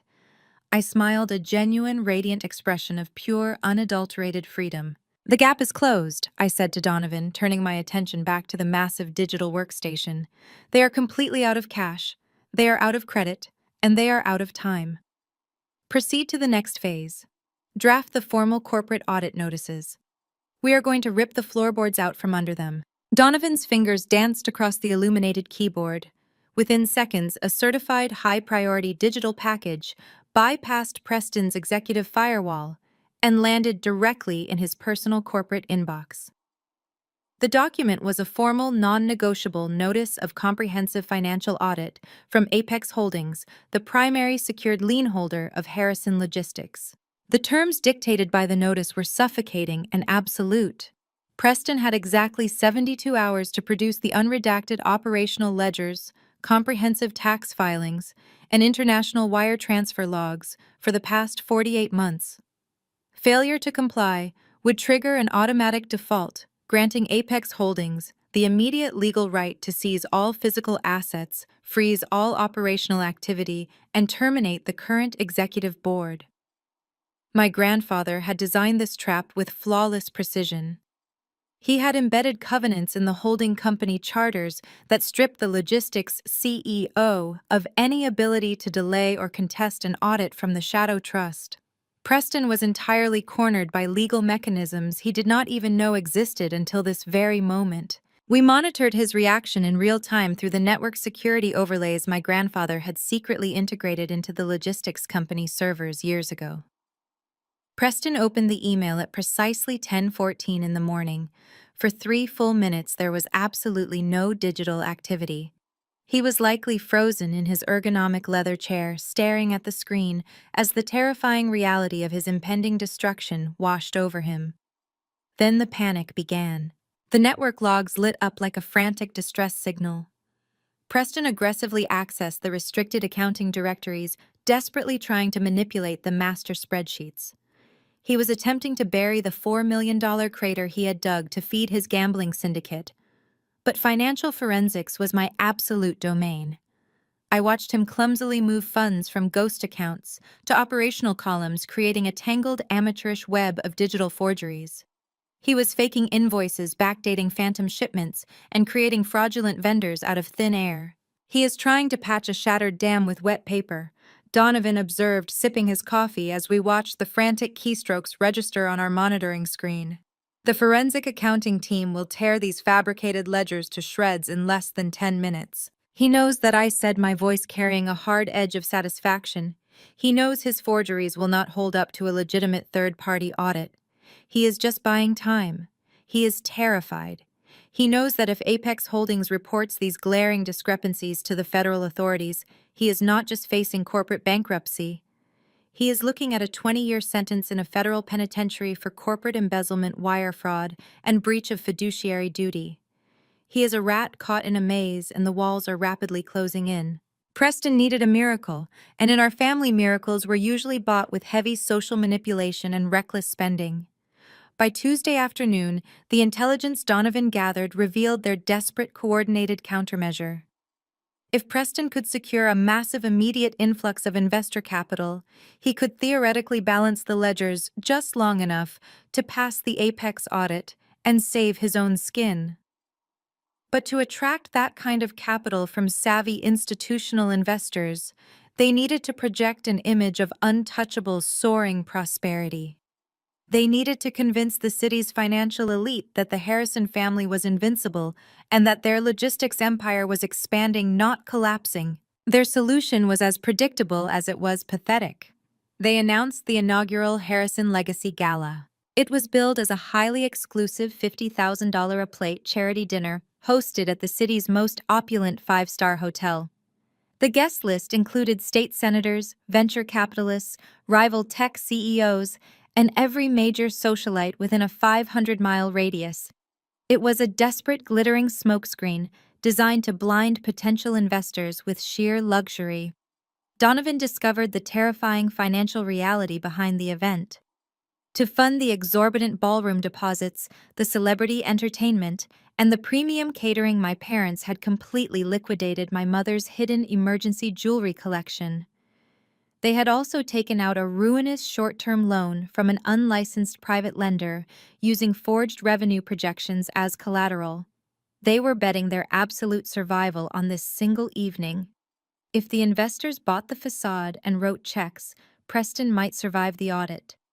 If the investors walked away, the entire family would sink into an inescapable financial abyss. I was reviewing the final legal takeover documents on Thursday evening when the private elevator to the safe house chimed softly. Vance stepped out holding a thick, gold-embossed envelope that had been delivered via private courier to my old Elm Street address and securely redirected to our downtown location. I sliced the heavy wax seal open and pulled out a heavy cardstock invitation to the Harrison Legacy Gala. A small handwritten note on customized pink stationery fluttered out and landed face up on the marble counter. I recognized Savannah's looping, arrogant handwriting instantly. Mom and Dad think it looks suspicious if the media notices you are missing, the note read. So here is a pity ticket for table 42 by the kitchen swinging doors. Try to stay out of the official event photographs. And please, Lydia, wear something nice for once, so you do not embarrass us. Do not ruin our big night. I read the note twice, letting the sheer, unadulterated arrogance wash over my skin. She was utterly broke, living on borrowed time and illegal loans, facing an eviction of her own making, and she still could not resist the burning urge to belittle me. She wanted me there to serve as a prop, the poor, unfortunate middle child sitting in the shadows while her golden siblings basked in the spotlight and collected investor checks.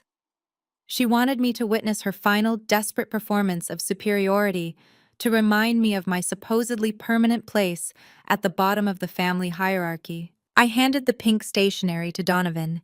He scanned it, his jaw tightening with palpable disgust. I assume you want me to decline the invitation on your behalf, Donovan said, moving to toss the insulting note into the nearby shredder. We have all the documentation we need. The trap is completely set and heavily fortified. We can initiate the corporate takeover and file the criminal charges from the comfort of this room while they are busy pouring cheap champagne and lying to senators. No, I said, my voice steady and ringing with absolute certainty. Do not shred it. Donovan paused, looking at me with a raised eyebrow. You are going to attend. I am not just going to attend, Donovan, I replied, turning to face him fully. I am going to be the main event. They want to put on a spectacular show to secure their fraudulent investments. They want to parade their stolen wealth in front of the city's elite. I am going to give them the exact audience they so desperately crave. Donovan offered a sharp, dangerous smile, fully recognizing the magnitude of the play I was making. If you are going into the lion's den, Madam CEO, we need to ensure you are properly armed for absolute warfare. I will contact our lead corporate attorneys and have them prepare the final unredacted ledger projections for display. We will also need to arrange an appropriate wardrobe. If your sister specifically requested you wear something nice, we should absolutely oblige her. I nodded, the anticipation humming through my veins like a live electrical wire. Prepare the executive transport for Saturday evening, I instructed, and make sure the legal team has the foreclosure notices printed on high-quality presentation stock. We are going to serve Savannah her eviction notice right after the appetizer course. As Donovan moved to execute the final preparations, I looked back down at Savannah's discarded pink note. She had demanded I stay in the shadows so I would not embarrass them. She had no idea that by inviting me to her fraudulent gala, she had personally handed me the match to burn her entire counterfeit kingdom to the ground. The Harrison family was about to host the most expensive, highly publicized charity event in the city's history, and they were entirely unaware that the guest of honor sitting at the back table was the architect of their total destruction. The grand ballroom of the city's most historic luxury hotel was a masterclass in desperate manufactured opulence. Every single inch of the cavernous space was meticulously designed to scream infinite, untouchable wealth. Enormous crystal chandeliers cast a warm golden glow over 50 circular tables draped in imported ivory silk. Waiters in pristine white tuxedos glided flawlessly across the polished marble floors, balancing heavy silver trays loaded with beluga caviar and glasses of vintage champagne. It was billed as a $50,000 a plate charity gala, but the only actual charity my family was interested in funding tonight was their own survival. They had spent their final heavily borrowed dollars to build this glittering stage, hoping to blind the city's financial elite with luxury so they could quietly pick their pockets. Standing near the center of the room, positioned perfectly beneath the largest and brightest chandelier, my family held court. They were putting on the performance of a lifetime. My father, Charles, was deep in conversation with a prominent state senator and a commercial real estate mogul. Charles was swirling a glass of neat scotch, laughing expansively at a joke, projecting the relaxed, jovial energy of a patriarch who had absolutely nothing to worry about. My mother, Catherine, was draped in heavy emerald green velvet, wearing a spectacular diamond collar necklace that I knew for a fact had been purchased on a predatory high-interest line of credit just 3 days ago. She was effortlessly holding the attention of two major venture capitalists, gesturing gracefully as she spun a completely fictional tale about the Harrison family's dedication to global philanthropic initiatives. But Preston was the main event.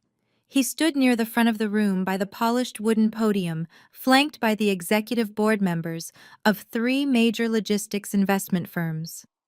He wore a bespoke tuxedo that fit his broad shoulders perfectly, looking every inch the visionary, confident corporate CEO. I watched from the shadows of the outer vestibule as he aggressively sold them on his lies. I could hear snippets of his booming, arrogant voice carrying over the string quartet playing in the corner. He was pitching a massive multi-state warehouse expansion, promising these men staggering quarterly returns if they bought into his vision tonight. He was desperate. He needed their capital injected into his operational accounts by tomorrow morning to cover the $4 million he had embezzled, and he was lying through his teeth to get it. Savannah was hovering near the expensive floral photographer's backdrop, wearing a heavily sequined silver gown that caught the flash of the cameras every time she shifted her weight. She was pretending to care about the clean water initiative the gala was supposedly funding, while expertly steering every single conversation with the wealthy guests back to her upcoming luxury wellness brand. They were all completely intoxicated by their own illusions, utterly convinced they had successfully papered over the massive gaping holes in their financial reality. I did not sneak in through the service elevators. I did not slip quietly into the back row to find table 42 as Savannah had instructed in her malicious little pink note. I waited in the vestibule until the ballroom was at maximum capacity, until the string quartet reached a soaring dramatic crescendo, and then I gave the signal to the hotel staff. The heavy gilded double doors at the main entrance swung open simultaneously. I stepped over the threshold and the atmosphere in the room shifted instantly. The music did not stop, but the conversations nearest the door certainly did. I was not wearing a cheap dress or a subdued apologetic outfit. I wore a custom-tailored midnight blue power suit cut from imported Italian wool. It was razor-sharp, immaculate, and radiated absolute uncompromising authority.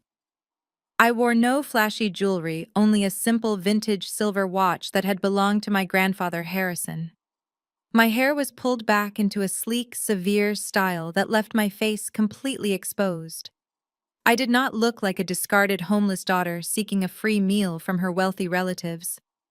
I looked like a corporate executioner arriving to collect a massive debt. But it was not just my appearance that caused the whispers to ripple rapidly through the crowded ballroom.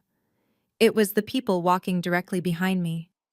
I was flanked by Arthur Donovan, who wore a pitch-black suit and a look of cold, predatory anticipation. Behind him marched a phalanx of 6 top-tier corporate litigators and forensic accountants from Apex Holdings. They moved in perfect, synchronized formation, men and women in sharp, dark suits, carrying heavy leather briefcases. Those briefcases were packed with unredacted financial ledgers, certified foreclosure notices, and federal audit mandates. We moved through the room like a localized hurricane, parting the sea of glittering socialites and confused tech executives with sheer, imposing momentum. Savannah spotted me first. She was mid-laugh, posing for a photograph with a local media personality, when her eyes locked onto my approaching formation. The color instantly drained from her perfectly contoured face. Her jaw actually dropped, destroying her carefully practiced photo-ready smile. She panicked, immediately abandoning the photographer and practically sprinting across the ballroom floor in her high heels to grab my mother's arm. Catherine turned her polite, high society smile freezing into a mask of pure, unadulterated horror as she registered my presence and the imposing legal team marching steadily behind me. They moved quickly, desperately trying to intercept me before I could reach the center of the room. Catherine and Savannah cut through a narrow gap between 2 dining tables, rushing to block my path just as I passed the kitchen's swinging doors where they had originally intended to hide me. "Lydia, what on earth do you think you are doing?" Catherine hissed, keeping her voice trapped in a harsh, frantic whisper to avoid drawing the attention of the politicians standing 10 feet away.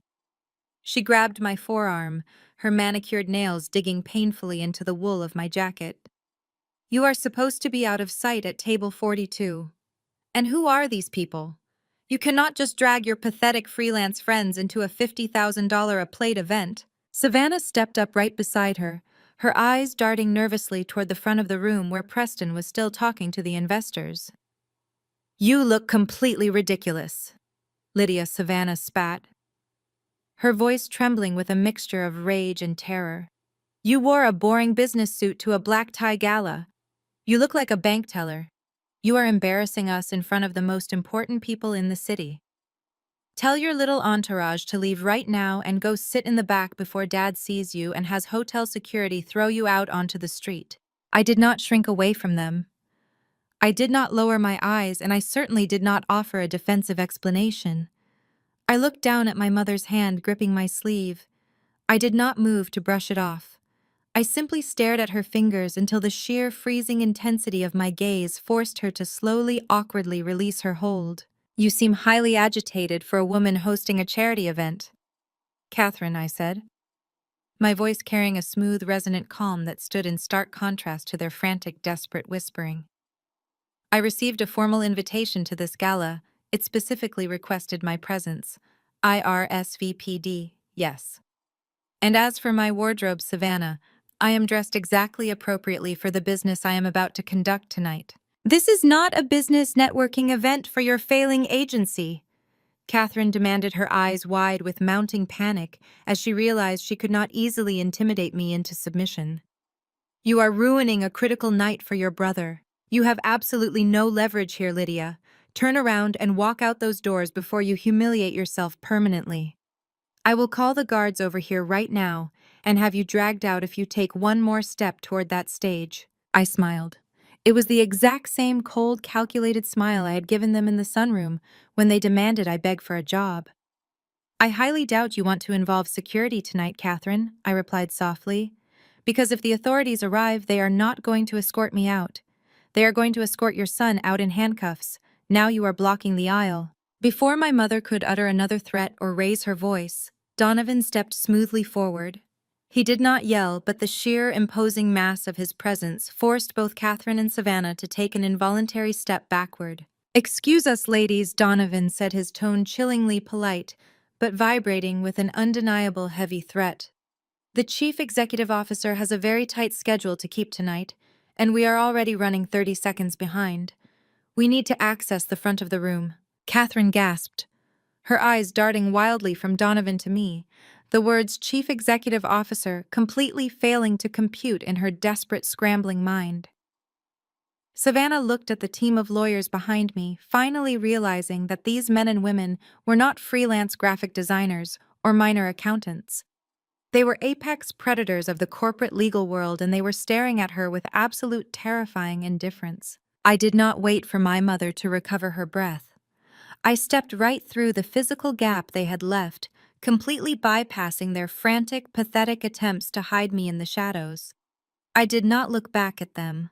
I kept my eyes locked firmly on the front of the room, marching directly toward the brightly lit stage where Preston was currently holding court. The whispers in the ballroom grew significantly louder, swelling into a palpable buzzing wave of confusion and electric anticipation. The wealthy investors and high society guests parted like the Red Sea, stepping aside to let my legal team pass. They could all sense that something massive was about to happen. My family had spent their last borrowed dime to set this beautiful glittering stage to lie to the world. Now I was going to use their expensive platform to end them. Preston stood at the polished wooden podium, looking out over the crowded ballroom with an expression of absolute manufactured confidence. He leaned casually against the microphone stand, projecting the image of a seasoned executive who was entirely comfortable managing billions. The string quartet had faded into the background, and the gentle clinking of silverware had stopped as the wealthy attendees turned their attention toward the stage. This was the moment Preston had gambled everything on. This was the pitch that was supposed to save him from federal prison. Ladies and gentlemen, esteemed colleagues and honored guests. Preston began, his voice booming through the state-of-the-art sound system, echoing perfectly off the vaulted ceilings. Tonight we celebrate more than just a legacy. We celebrate the dawn of a massive, unprecedented expansion for Harrison Logistics. Under my leadership, we are not just maintaining the empire my grandfather built, we are aggressively evolving it. He paused, flashing a brilliant practiced smile that I knew he had rehearsed in front of a mirror. He gestured expansively with his hands, drawing the investors into his web of deceit. In the coming quarter, we are launching a multi-state infrastructure initiative that will double our operational capacity. Preston continued, his tone smooth and persuasive. We are opening 3 new automated distribution hubs on the East Coast, and we are completely overhauling our proprietary routing software to ensure Harrison Logistics remains the undisputed apex predator in the global supply chain market. For those of you who have already committed capital to this expansion, I guarantee your returns will be historic. For those of you considering joining our venture tonight, I assure you there has never been a more secure, lucrative time to partner with the Harrison family. It was a phenomenal performance. If I had not spent the last 48 hours tearing apart his fabricated ledgers, I might have believed him myself. He was selling them a ghost ship, promising them a luxury cruise, while the hull was already resting firmly on the ocean floor. I did not wait for him to finish his grand concluding remarks. I did not wait for the polite applause. I stepped forward, leaving my legal team in their unyielding formation near the center tables, and marched directly toward the stage. The guests nearest the center aisle noticed me first. They parted instinctively, stepping aside as my heels clicked sharply against the marble floor. I kept my eyes locked entirely on Preston. I watched the exact moment he realized I was walking toward him. His practiced, confident smile faltered. His eyes widened, darting quickly from my face to the imposing legal team standing firmly behind me, and finally to Donovan, who was moving swiftly and silently along the right flank toward the sound engineering booth. "What is she doing?" Preston muttered the microphone, picking up his frantic whisper and broadcasting it across the silent ballroom. He turned quickly to the side of the stage, motioning frantically toward 2 burly hotel security guards stationed near the exit. "Stop her! Get her out of here right now!" The guards stepped forward, raising their hands to intercept me. But before they could even cross the floor, Donovan materialized from the shadows, stepping directly into their path. He did not raise his voice. He simply reached into the inner pocket of his dark suit, pulled out a thick laminated document bearing the official seal of the state judiciary, and held it up for the guards to see. "Apex Holdings Private Security Protocol." Donovan stated, his voice a low, terrifying rumble that carried absolute authority. "We are executing a federal corporate audit on the primary leaseholder of this event, Step back, gentlemen. You do not have jurisdiction here. The guards looked at the official documentation, looked at the sheer imposing mass of Donovan, and immediately stepped back, lowering their hands and retreating to their posts. They were hotel employees. They were not going to interfere with a federal corporate action. Preston panicked. He gripped the edges of the podium, his knuckles turning stark white. He leaned directly into the microphone, his voice sharp and cracking with genuine fear. Security. I am the CEO of Harrison Logistics. I demand you remove this woman immediately. She is trespassing. I reached the base of the short set of stairs leading up to the stage. I did not break my stride. I walked right up the steps, my gaze fixed firmly on my brother. He took a stumbling step backward, almost tripping over the microphone cord. He looked completely terrified, realizing that the protective bubble he had always relied upon had just violently burst. I stopped less than 2 feet away from the podium. Preston opened his mouth, likely to yell for our father or to hurl another insult, but I did not give him the chance.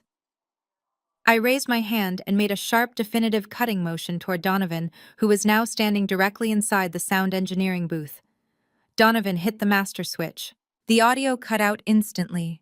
The low hum of the speakers died, plunging the massive ballroom into a sudden, shocking silence. The string quartet stopped playing. The waiters froze mid-stride. 500 of the wealthiest, most powerful people in the city stared in absolute stunned fascination at the stage. Preston tapped the microphone frantically, but it was completely dead.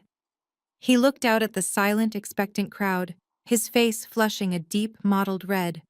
He turned to me, his chest heaving. "What are you doing, Lydia?" he hissed, his voice trembling with unchecked rage. "You are ruining everything. Get off my stage before I have you arrested." I looked at my brother, taking in his expensive tuxedo, his panicked eyes and the sheer pathetic desperation radiating from his entire body. He still thought he was in control. He still thought he was the golden child. "This is not your stage, Preston," I said, keeping my voice low and perfectly calm, ensuring only he could hear me. "And those investors out there are not your salvation. They are your witnesses." I turned away from him and faced the ballroom. The silence was heavy, thick with anticipation. Everyone was waiting to see what the woman in the midnight blue suit was going to do next. I reached into my jacket pocket and pulled out a small, sleek, wireless microphone that Donovan had secured for me. I clipped it to my lapel and tapped the side twice. The sound system flared back to life, carrying the sharp, crisp taps across the room. I stepped up to the podium, physically pushing Preston aside with my shoulder. He stumbled, completely overwhelmed by my absolute refusal to back down. "Good evening, everyone," I said, my voice projecting smoothly and powerfully through the ballroom, commanding the attention of every single person present. "My name is Lydia Harrison. And despite what the gentleman standing behind me just told you, I am not here to celebrate an expansion. I am here to execute a hostile takeover." A collective, audible gasp rippled through the crowd. I saw state senators leaning forward in their chairs. I saw venture capitalists setting down their champagne glasses, their eyes narrowing with sudden intense focus. They were sharks, and they smelled blood in the water. My brother Preston just stood before you and promised historic returns on a massive new infrastructure initiative. I continued, my tone clinical, precise, and completely devoid of emotion. He promised you that Harrison Logistics is expanding its operational capacity and overhauling its proprietary routing software. It was a compelling pitch. However, there is a fundamental flaw in his proposal. I paused, letting the tension build to a fever pitch. Preston Harrison does not own the proprietary routing software, I stated clearly. He does not own the operational patents. He does not hold the controlling voting shares of the primary holding company. And as of 8 o'clock this morning, he does not even have access to the corporate bank accounts. Preston lunged forward, grabbing my arm, his face contorted into a mask of pure, desperate fury. "Shut up," he snarled, trying to physically drag me away from the podium. "You are insane. She is lying. She is a disgruntled, disinherited thief." I did not flinch. I did not raise my voice. I simply turned my head and looked at Donovan, who was standing by the sound booth. Donovan moved faster than I had ever seen him move. He crossed the stage in 3 long strides, clamped a massive hand onto Preston's shoulder and forcibly yanked him backward. Preston stumbled and fell hard onto the polished wooden floor of the stage, his expensive tuxedo jacket tearing at the seam. "Do not touch the chief executive officer," Donovan warned, his voice low and incredibly dangerous. The ballroom erupted into chaotic murmurs. Investors were pulling out their phones, frantically texting their analysts. Catherine and Savannah were standing near the front tables, clinging to each other, their faces completely drained of blood. Charles was pushing his way through the crowd, his face purple with rage, but he was blocked by my wall of corporate litigators. I turned my attention back to the crowd. "I am the Chief Executive Officer of Apex Holdings," I announced, my voice cutting through the rising noise and instantly silencing the room again. Apex Holdings is the primary secured lien holder for every single asset associated with Harrison Logistics. We own the software, we own the patents, we hold the primary debt on every warehouse Preston just promised to expand. I looked down at Preston, who was scrambling to his feet, looking around wildly for anyone to save him. There was no one. His kingdom was gone. "And the reason Preston is standing here tonight desperately begging you for capital," I continued, ensuring my voice reached every corner of the room, "is because he needs your money to cover the $4 million he has systematically embezzled from the operational accounts over the past 48 months. The silence that followed was absolute. It was the terrifying, heavy silence of a bomb detonating in a crowded room. Preston froze, his eyes widening in pure, unadulterated horror. He knew it was over. He knew the numbers were out. I had not just crashed his party, I had publicly executed his entire fraudulent empire. Donovan signaled the audio-visual booth. The massive digital banners behind me, previously projecting the gold Harrison Legacy Gala logo, flickered and went entirely black. A sharp gasp rippled through the sea of investors. A fraction of a second later, the twin 60-foot screens flared back to life. They were no longer displaying promotional marketing material. They were illuminated by the harsh, glaring white background of raw, unredacted financial spreadsheets. I turned slightly, gesturing to the screens with a calm, open hand. "If you look at the columns highlighted in crimson," I said, my voice echoing with crystal clarity over the silent crowd, "you will see a detailed ledger of the Harrison Logistics operational accounts. Specifically, you are looking at the maintenance and fleet upgrade budgets from the past 48 months. Preston, acting as Vice President of Operations, authorized over 200 individual payouts to a vendor listed as Crescent Supply Solutions." I tapped the wireless clicker Donovan had placed on the podium. The screen zoomed in on the specific vendor payouts. "Crescent Supply Solutions is not a logistics vendor." I continued, locking eyes with a prominent venture capitalist sitting in the front row. "It is a shell corporation registered in the Cayman Islands, explicitly operated by an offshore gambling syndicate. Over 4 years, my brother funneled exactly $4.2 million of company revenue into this account to cover his catastrophic personal betting losses." Preston lunged towards the microphone again, his face slick with panic sweat. "It is a lie," he screamed, his voice raw and echoing without the amplification. "She hacked the system. She photoshopped these documents because she is a bitter, disinherited loser. Do not look at those screens." I did not even blink. I pressed the clicker again. The screen shifted, displaying a scanned copy of a wire transfer request. "This is a wire transfer initiation form dated yesterday morning at 9:14. I stated, slicing through his hysterical shouting. "It contains Preston's personal digital signature authorizing an emergency transfer of $7 million. He attempted to use 3 of your primary operational warehouses as collateral for a predatory bridge loan to patch the hole in his accounting before our audit commenced. The transfer was denied because he does not own the warehouses. Apex Holdings owns them. He is standing here tonight begging for your investment capital because his bookie gave him a deadline, not because he is building new infrastructure." The reaction from the crowd was instantaneous and devastating. The lead investor from Vanguard Financial, sitting at the center table, slowly set his champagne glass down and pulled out his phone, rapidly typing a message to his legal team. The state senator sitting next to him stood up, signaling to his aides that they were leaving immediately. They were sprinting away from the blast radius. Savannah could not take the silence. She pushed her way to the edge of the the sequins on her silver gown catching the harsh light of the financial projections. "You are a monster!" Lydia Savannah shrieked, her voice shrill and echoing across the ballroom. "You are ruining our family over jealousy. Turn those screens off right now. Dad, make her turn them off." I looked down at my sister. She was clutching her designer evening bag, her face contorted with the same vicious, arrogant entitlement she had displayed on my front lawn just 2 days ago. She still thought she could order me around. I pressed the clicker. The massive screens shifted instantly. The logistics ledgers vanished, replaced by a series of high-resolution property deeds and rejected loan applications. "I am so glad you spoke up, Savannah," I said, my voice dropping to a low, conversational tone that somehow felt even more threatening than a shout. "Because the investors in this room deserve to know exactly who is managing the Harrison family fortune." Savannah froze her eyes, darting up to the 60-foot projection of her own signature. "My sister recently inherited $15 million on paper," I explained to the captivated audience. "However, due to probate transition periods, that cash is temporarily inaccessible."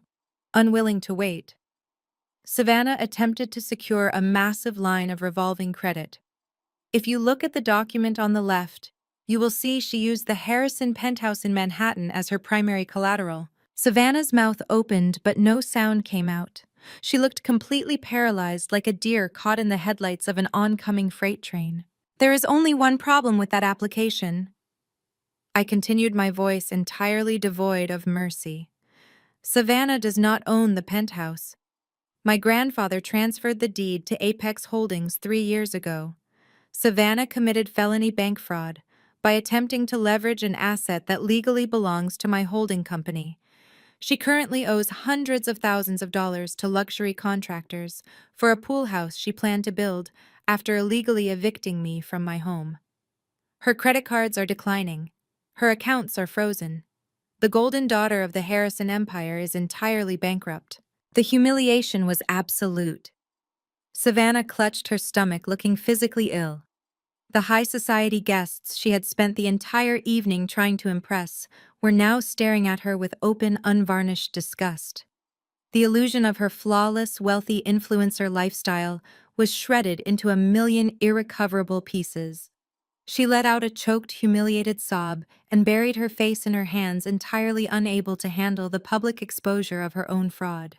Charles could no longer contain himself. My father stormed down the center aisle, shoving past a group of stunned tech executives. His face was a mask of pure, unadulterated fury. The patrician charm he had worn all evening was completely gone, replaced by the vicious, cornered desperation I had witnessed in the sunroom. "Shut this down immediately!" Charles roared, pointing a trembling finger directly at my face. "You ungrateful, vindictive wretch! I am your father, and I order you to step down from that stage. You are destroying this family." I gripped the edges of the wooden podium. I looked down at the man who had demanded I hand over the keys to my home. I looked at the man who had told me I was a selfish disappointment for refusing to fund his fraudulent lifestyle. "I am not destroying this family, Charles," I said, my voice ringing with a terrible absolute finality. "I am simply turning on the lights." I pressed the clicker one final time. The screens behind me split into two separate displays. On the left side, the official financial summary of the Harrison Legacy Gala was projected. On the right side, the personal credit ledgers of Charles and Catherine Harrison appeared, highlighted in glaring red negative integers. "Let us talk about the event we are all attending tonight," I announced, addressing the hundreds of guests who were watching the collapse of a dynasty in real time. "You were all invited here under the guise of philanthropy. You paid $50,000 a plate to support a clean water initiative. But if you look at the gala financing documents on the screen, you will notice something deeply concerning." I pointed to the left screen. This entire event, the crystal chandeliers, the beluga caviar, the premium open bar, was funded by a high-interest short-term loan from an unlicensed private lending firm. A loud murmur of outrage swept through the room. Several guests literally dropped their silverware in shock. "My parents are not wealthy philanthropists," I stated, bringing the hammer down with surgical precision. They are financially ruined. They have leveraged every single asset they possess just to maintain their country club memberships. They liquidated my mother's emergency jewelry collection just to pay the deposit on this ballroom. They invited you here tonight to rob you blindly. They needed your charity donations and your corporate investments to pay off the loan sharks who funded this exact dinner. You are not guests. You are their bailout plan. Catherine let out a sharp, hysterical scream from the front row. She covered her ears, her diamond collar necklace catching the harsh light of the projection screens as she collapsed into a chair, entirely unable to withstand the absolute destruction of her social standing. The prominent politicians and socialites she had been courting just moments ago physically backed away from her, creating a wide circle of isolation around my mother. They looked at her as if she were carrying a highly contagious disease. Charles stood at the base of the stage, his chest heaving, his fists clenched so tightly his knuckles were white. He looked up at me, his eyes burning with a hatred so profound it was almost tangible. "You are dead to us," Charles hissed, his voice shaking with impotent rage. "You will never be a part of this family again." I looked down at my father, feeling nothing but a profound, liberating emptiness. The fear, the desperate need for their validation, the endless cycle of rejection, it was all completely gone. "I stopped being a part of this family the day you evicted me to build a swimming pool," I replied smoothly. "I am not your daughter anymore, Charles. I am the CEO of Apex Holdings, and as of this exact moment I am calling in your debts." I turned away from my father and faced the massive crowd of investors one last time. The room was buzzing with furious, frantic energy. Security guards from the hotel were standing by the exits, unsure of what to do, while the elite guests began gathering their coats and preparing to flee the disastrous event. For those of you who have already written checks tonight, I strongly advise you to contact your banking representatives and issue an immediate stop payment order. I advised, my tone returning to the crisp, professional cadence of a fraud investigator, concluding a major briefing. Any funds deposited into Harrison Logistics or the Harrison Family Foundation will be immediately seized by Apex Holdings to settle their outstanding defaulted debts. You will not see a single return on your investment, and your capital will be consumed entirely by their bankruptcy proceedings. The lead investor from Vanguard Financial, the same man who had been considering pouring millions into Preston's fictional expansion, walked right up to the edge of the stage. He did not look angry with me. He looked at me with profound, calculating respect. "Ms. Harrison," the investor said, his voice carrying clearly over the murmuring crowd, "can you guarantee the authenticity of these federal filings?" I nodded firmly. "My team has provided hard copies of the unredacted ledgers, complete with federal authentication seals, to the legal counsel waiting in the lobby. You are welcome to take a packet on your way out. Apex Holdings values absolute transparency." The investor nodded once, a sharp, decisive motion. He turned and looked at Charles and Preston, his expression curling into one of absolute disgust. "You will be hearing from our legal department regarding your fraudulent representations tonight. Do not ever contact my firm again." With that, he turned on his heel and walked toward the exit. It was the signal the rest of the room needed. The mass exodus began. State senators, tech billionaires, and high society influencers surged toward the doors, desperate to distance themselves from the radioactive fallout of the Harrison family. The grand ballroom, which had been a glittering testament to their stolen power just 20 minutes ago, was rapidly emptying out, leaving only half-eaten meals and abandoned champagne glasses in its wake. I stood at the podium, surrounded by the flashing screens of their financial ruin, and watched them lose everything. Charles could not process the reality of the room. His brain, wired for decades to reject any narrative where he was not the absolute victor, simply short-circuited. He lunged toward the stage again. The veins in his neck bulged against his starched white collar. He pointed a trembling, manic finger at me. "She is insane!" Charles roared, his voice cracking violently under the strain. "Do not listen to a single word this woman says. She is a bitter, delusional liar. She hired hackers to fabricate these documents because she is obsessed with destroying us." He turned his back to me, facing the rapidly thinning crowd, holding his hands out in a desperate, pleading gesture. "You know me. You all know the Harrison name. We have done business together for 30 years. We built this city's supply chain. Are you really going to let a disgruntled, estranged daughter with a vendetta convince you to abandon a $1 billion expansion? These screens are a parlor trick. It is a pathetic, illegal stunt. He was sweating profusely now. The pristine image of the billionaire patriarch was melting off his face, revealing the terrified hollow man beneath.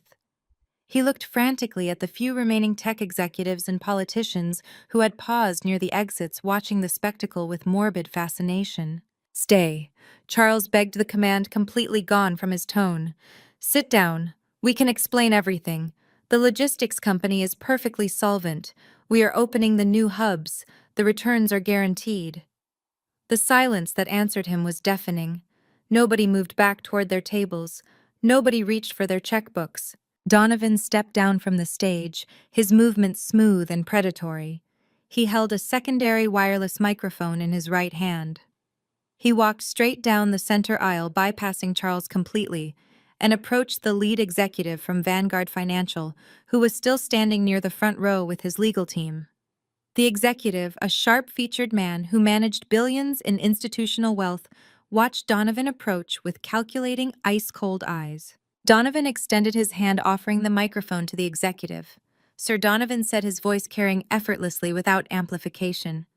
"As the senior fiduciary representative in this room, perhaps you could put Charles's mind at ease regarding the authenticity of the documents currently displayed on those screens." The executive took the microphone. He did not look at Charles. He did not look at my mother, who was still sobbing quietly in her chair. He looked directly at the 60-foot projection of the federal tax ledgers and the offshore wire transfer logs. He adjusted his glasses, his expression carved from granite. "Charles," the executive said into the microphone. His voice boomed through the ballroom, devoid of any warmth, any friendship, or any mercy. "My compliance team has just run the digital watermark serial numbers displayed on the bottom right corner of these projections. They cross-reference the filing codes directly with the federal database." Charles swallowed hard, his hands dropping to his sides. "Please, you have to know she fabricated the numbers." "The documents are authentic," the executive stated, dropping the final crushing weight onto my father's chest. "These are certified, unredacted federal filings. The SEC tracking numbers are active. The offshore transfer logs match the exact timestamps of the holding company's primary ledger. Your son transferred $4 million to an illegal gambling syndicate, Charles. Your daughter attempted to leverage a penthouse she does not own. Your family is entirely insolvent." The executive lowered the microphone.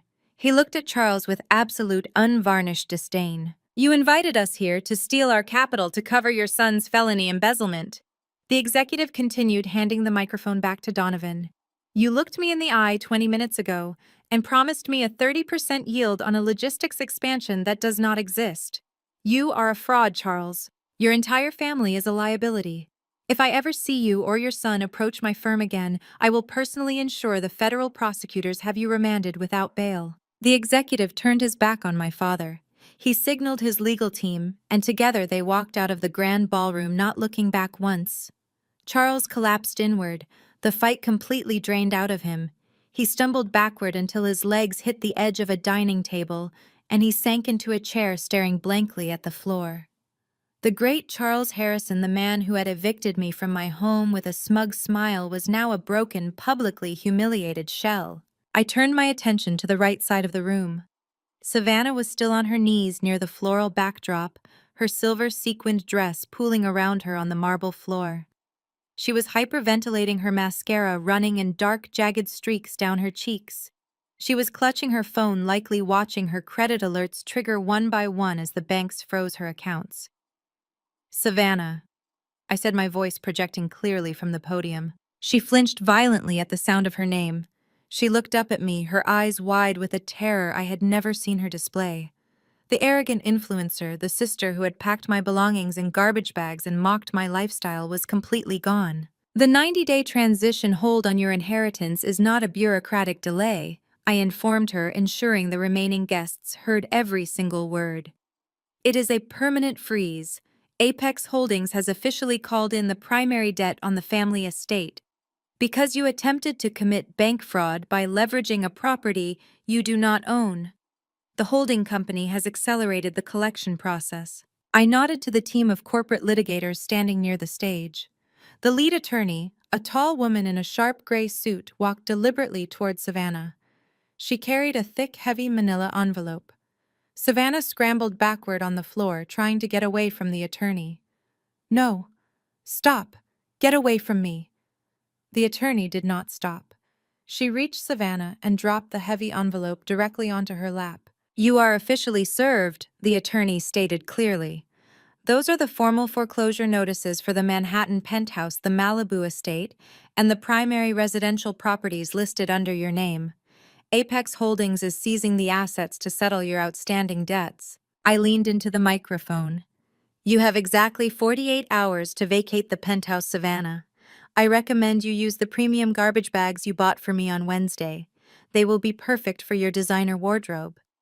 Savannah let out a gut-wrenching wail, dropping her face into her hands as the reality of her total inescapable poverty crashed down upon her. She had nothing. She had no home, no money, and no social standing. She was utterly ruined.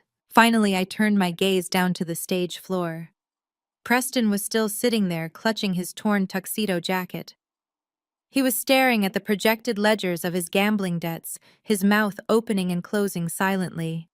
The arrogant golden child who had relentlessly bullied me, who had deliberately sabotaged my career and slandered my name to federal compliance officers, was reduced to a trembling, pathetic mess. Preston, I said.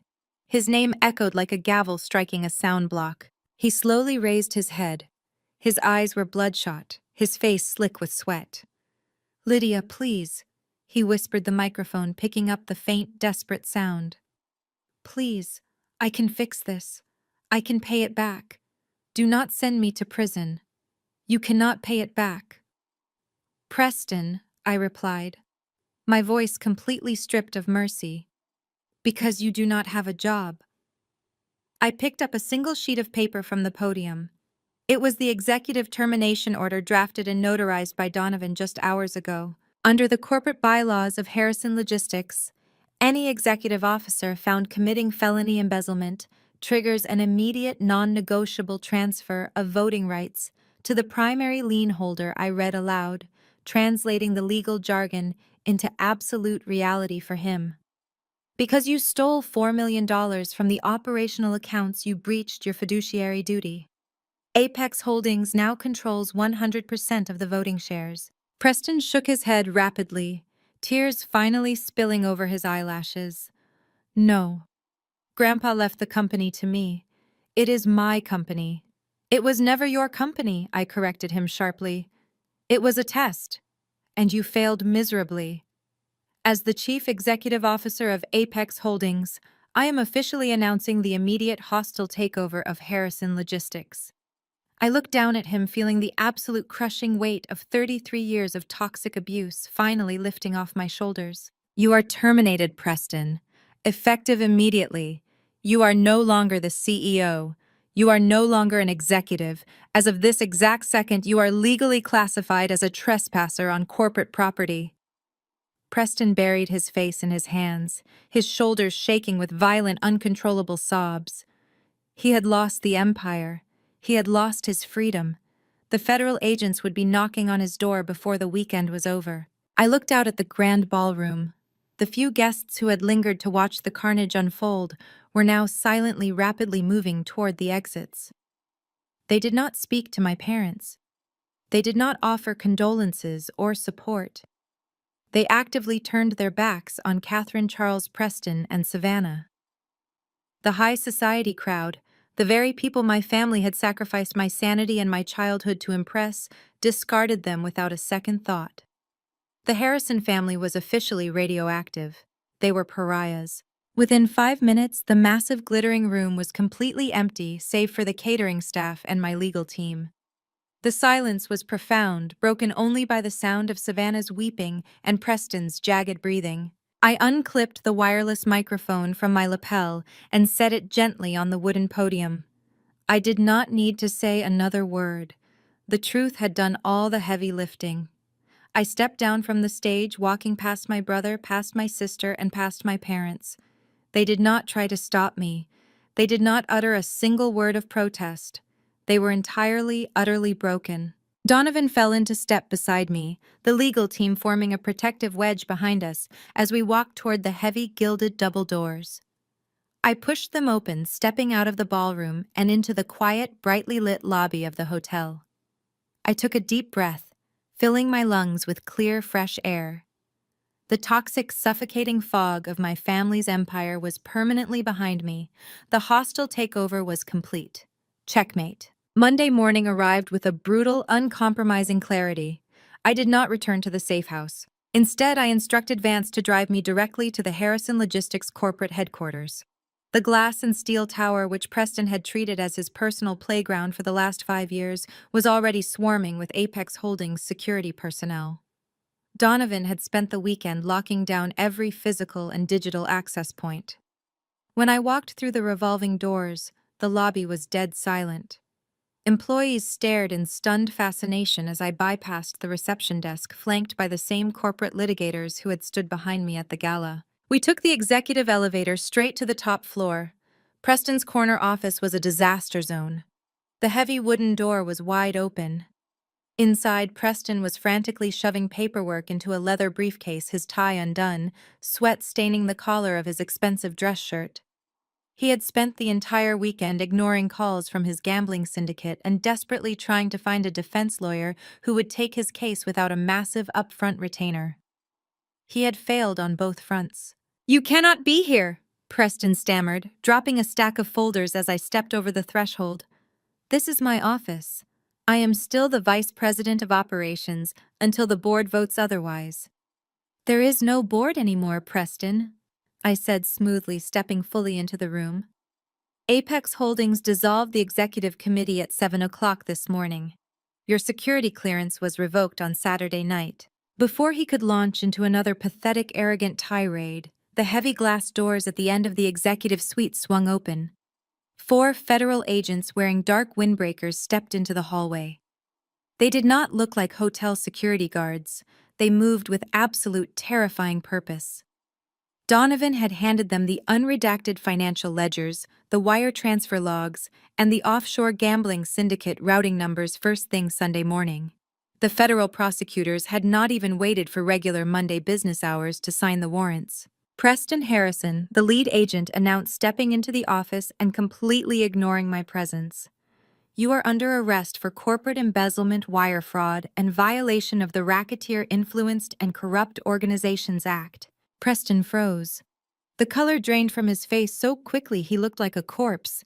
He looked at the agents, then he looked at me. His arrogant sneer finally shattered, replaced by the pure, unadulterated terror of a man who realized his actions finally had permanent consequences. "Lydia, please," he begged, his voice cracking into a high, pathetic whine. "Tell them it is a mistake. Tell them the money was a sanctioned corporate expense. I am your brother. You cannot let them do this to me." I looked at the brother who had systematically tried to destroy my career just days earlier. I looked at the man who had called my clients and branded me a thief to save his own skin. "I do not involve myself in federal investigations, Preston," I replied, keeping my voice entirely devoid of emotion. "I am simply the auditor who found the discrepancies. Turn around and put your hands behind your back." He began to sob openly as the agents roughly spun him around, snapping cold steel handcuffs around his wrists. They read him his rights as they marched him out of the corner office, parading him past the glass walls of the executive suite where dozens of his former employees watched the golden child of the Harrison Empire get dragged away in disgrace.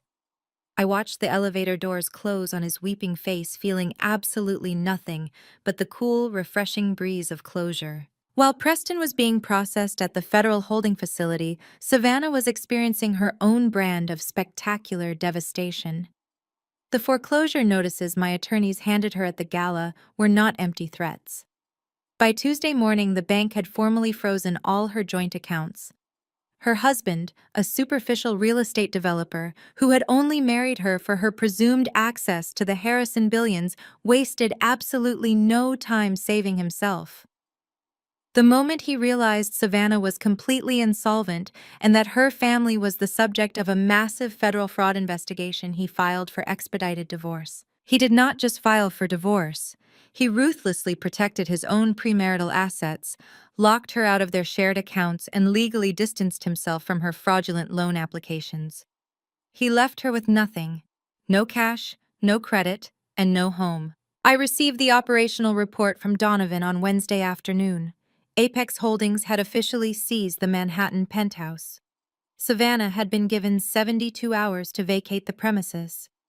I authorized Donovan to send a team of private contractors to ensure the property was cleared without incident. When the contractors arrived, they found Savannah sitting on the floor of the lavish master bedroom, completely surrounded by piles of designer shoes, imported handbags, and custom evening gowns. She had no movers, she had no staff. She could not afford to hire anyone to help her pack.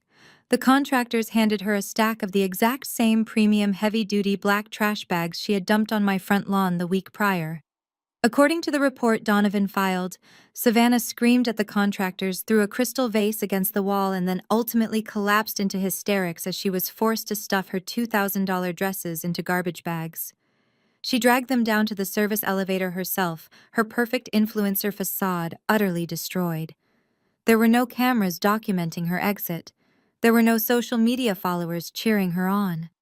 She left the building in complete humiliating silence. The final phase of the collapse centered on my parents. Catherine and Charles had spent their entire lives treating their sprawling, massive suburban estate as an impenetrable fortress of wealth and superiority. But a fortress built on secret high-interest loans and fraudulent collateral cannot withstand a targeted financial siege. By Thursday, the private lenders my parents had used to fund the disastrous charity gala realized they were never getting their money back. To mitigate their losses, they immediately initiated aggressive collection proceedings. However, they quickly discovered that Apex Holdings held the senior lien on the primary estate. I authorized our legal team to accelerate the collection of all outstanding debts. The math was brutally simple. My parents owed tens of millions of dollars, and they had absolutely zero income. The foreclosure was swift, clinical, and completely devoid of mercy. Catherine and Charles were ordered to vacate the mansion by Friday evening. They attempted to call in favors from their wealthy friends, begging for temporary housing or short-term loans to fight the seizure in court. But the social execution I had orchestrated at the gala was absolute. Nobody answered their calls. Nobody responded to their frantic emails. The country club formally revoked their membership due to non-payment of dues. The elite society they had worshipped had completely eradicated them from their ranks. With no other options, Charles was forced to sign a lease on a cramped, severely downsized apartment on the outskirts of the city. It was a modest two-bedroom unit with linoleum floors and thin walls, a place Catherine would have previously described as unfit for human habitation. They had to leave behind the antique furniture, the imported artwork, and the luxury vehicles, all of which were seized by the creditors to partially satisfy their monumental debts. They did not even get the luxury of suffering in peace. On Saturday morning, Savannah showed up at their new apartment with her garbage bags full of clothes. With nowhere else to go and absolutely no marketable skills to support herself, she was forced to move into the tiny second bedroom of her parents' rented apartment. The golden child, the arrogant patriarch, and the superficial matriarch were now trapped together in less than 900 square feet of living space. They had no money, no social standing, and no one to blame but themselves. They were forced to look at each other every single day, completely stripped of the wealth they had used to mask their profound toxic dysfunction. I sat in my new sunlit office at the logistics headquarters, reviewing the final asset transfer documents. The hostile takeover was fully complete. The arrests were made, the properties were seized, and the debts were settled. The Harrison family had spent 33 years trying to make me feel small, insignificant, and powerless. They had evicted me from my home simply to build a swimming pool. They had slandered my name to destroy my business. They had laughed while attempting to steal the inheritance my grandfather had specifically set aside to protect me. Now Preston was sitting in a federal cell facing a decades-long sentence. Savannah was sleeping on a cheap mattress in a cramped apartment, entirely dependent on parents who were practically destitute. Charles and Catherine were banished from the society they loved, forced to live out their days in the exact kind of modest working-class conditions they had spent their entire lives mocking. I closed the financial dossier and placed it neatly into my desk drawer. The brutal, rapid fall of the Harrison Empire was not a tragedy. It was a precise, perfectly executed correction of the universe. I had not destroyed them. I had simply held up a mirror, forcing them to face the catastrophic consequences of their own actions. And as I looked out over the city I now controlled, I felt a deep, profound sense of peace. That profound peace lasted exactly 3 weeks. The transition from the old Harrison Logistics to the new Apex Holdings-controlled entity was rigorous and demanding. I had spent the entire morning authorizing a comprehensive overhaul of the employee benefits package, meticulously repairing the severe damage Preston had done to the workers' pension funds during his tenure. The executive floor was a sanctuary of quiet productivity, completely stripped of the arrogant frat house energy my brother had aggressively cultivated. I was sitting at my desk reviewing a series of international shipping contracts when the pristine silence of my corporate sanctuary was violently shattered. The heavy frosted glass doors to my executive suite flew open with a sudden jarring crash. I looked up from my digital tablet to see my mother and father physically pushing their way past my terrified executive assistant. They had apparently tailgated a catering delivery crew through the ground floor security gates and used Charles' lingering knowledge of the underground freight elevators to bypass the biometric scanners in the main lobby. They looked entirely unrecognizable from the imperious billionaires who had sneered at me in their sunroom just 1 month ago. Catherine was wearing a beige trench coat from at least 3 seasons ago, her hair completely lacking its signature immaculate salon blowout. She looked haggard, her posture stripped of its usual aristocratic arrogance. Charles looked physically shrunken. His off-the-rack suit hung loosely off his frame and his face was pale-lined with deep, dark exhaustion. They looked like refugees fleeing a war zone of their own making. Catherine burst into loud theatrical tears the absolute second she made eye contact with me. She rushed forward, stopping only when Vance, my personal security lead, stepped swiftly out of the shadows and blocked her path with his massive frame. She clasped her hands together, holding them against her chest in a gesture of pure manufactured desperation. "Lydia, please!" Catherine wailed, her voice echoing shrilly across the polished marble floors of the executive suite. "You have to help us. We have absolutely nothing left. The apartment is freezing. The landlord is threatening to evict us because Savannah's credit check failed, and Savannah just cries all night in the second bedroom. We are living like animals. Please, Lydia, you have made your point. You won." Charles stepped up beside her, placing a trembling hand on her shoulder to present a united front of parental suffering. "Lydia, I am begging you," he said, his voice cracking with a forced, practiced humility that made my skin crawl. "We have lost the house. We have lost our friends. Preston is sitting in a federal holding cell, and no legitimate defense lawyer will even take our calls without a $500,000 retainer. We are a family. We are blood. We made some terrible, catastrophic mistakes, but you are our daughter. You cannot just leave us to die in the streets." I remained seated behind my massive mahogany desk. I did not stand up to greet them. I did not offer them a chair. I simply sat perfectly still and watched them perform. It was a breathtaking masterclass in emotional manipulation. They were hitting every single societal trigger point designed to inflict profound guilt on a child. They were weaponizing the concept of family demanding unconditional rescue from the very person they had ruthlessly and systematically victimized for decades. "We just need a small stipend," Charles continued, taking my silence as an opening, his eyes darting frantically around the luxurious office. "Just a minor monthly allowance to survive, or a consulting contract, something quiet. We will stay entirely out of your way. We will never ask for the company back. Just give us enough to secure a decent townhouse and pay for your mother's medical expenses." You control billions now, Lydia. 100,000 a year would be a rounding error for Apex Holdings.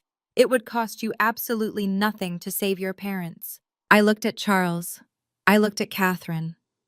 I searched their eyes for a single ounce of genuine remorse, a single shred of actual maternal or paternal love. There was none.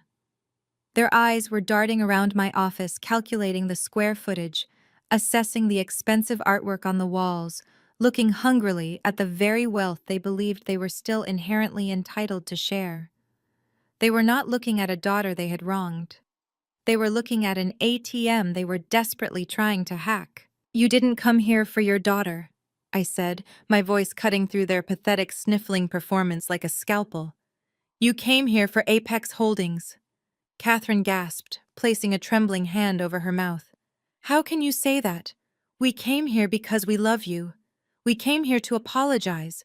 "You did not utter a single word of apology until you were completely bankrupt," I replied, my tone flat, clinical, and entirely unyielding. "When you had your mansion, your country club, and your stolen millions, you told me I was a toxic disappointment. You told me I was entirely on my own. You explicitly ordered me to vacate my home so Savannah could have a swimming pool.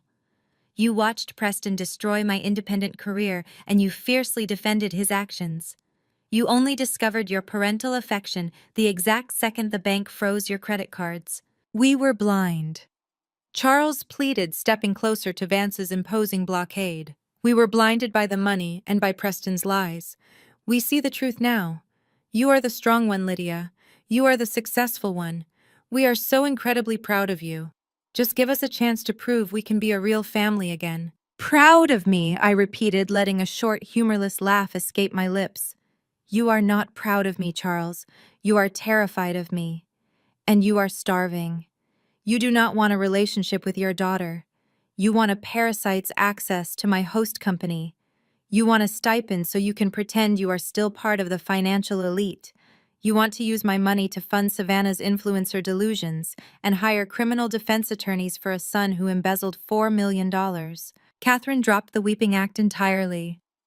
The sweet, desperate mother vanished in a fraction of a second, and the vicious, cornered socialite snapped violently back into place. Her face twisted into an ugly, bitter sneer. "You owe us." Catherine hissed, her true toxic nature completely unmasked.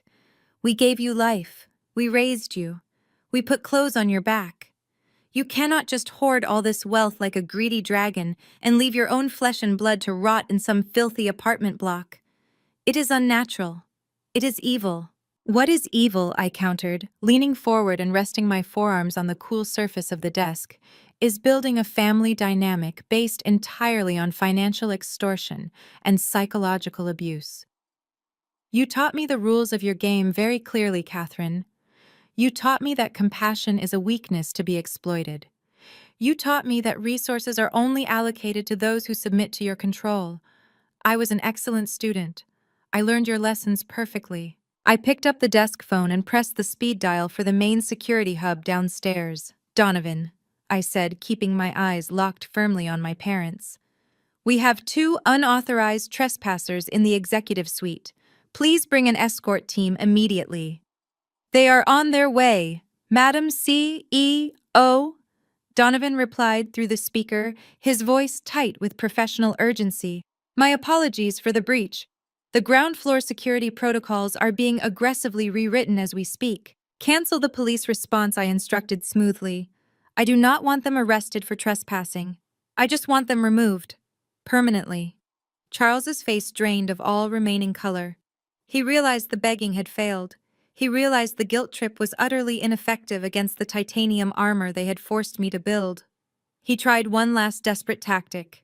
He tried to invoke the ghost of the man who had orchestrated this entire reckoning. "Harrison would be disgusted with you."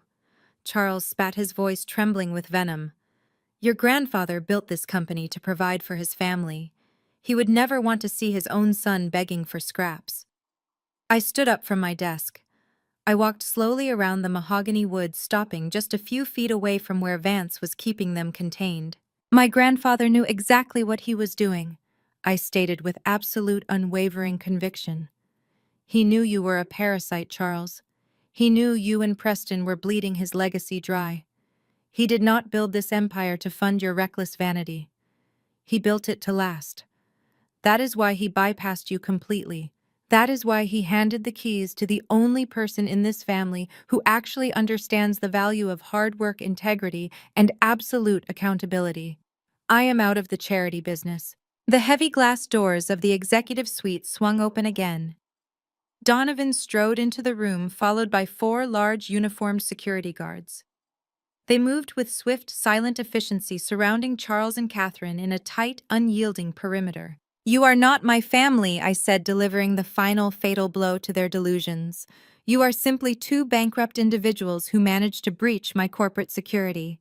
If you ever attempt to enter this building again, or if you ever approach my residence, I will not hesitate to have you arrested and prosecuted to the absolute fullest extent of the law." Catherine tried to lunge forward, her hands clawing the empty air, but 2 security guards immediately caught her by the arms, restraining her with firm professional force.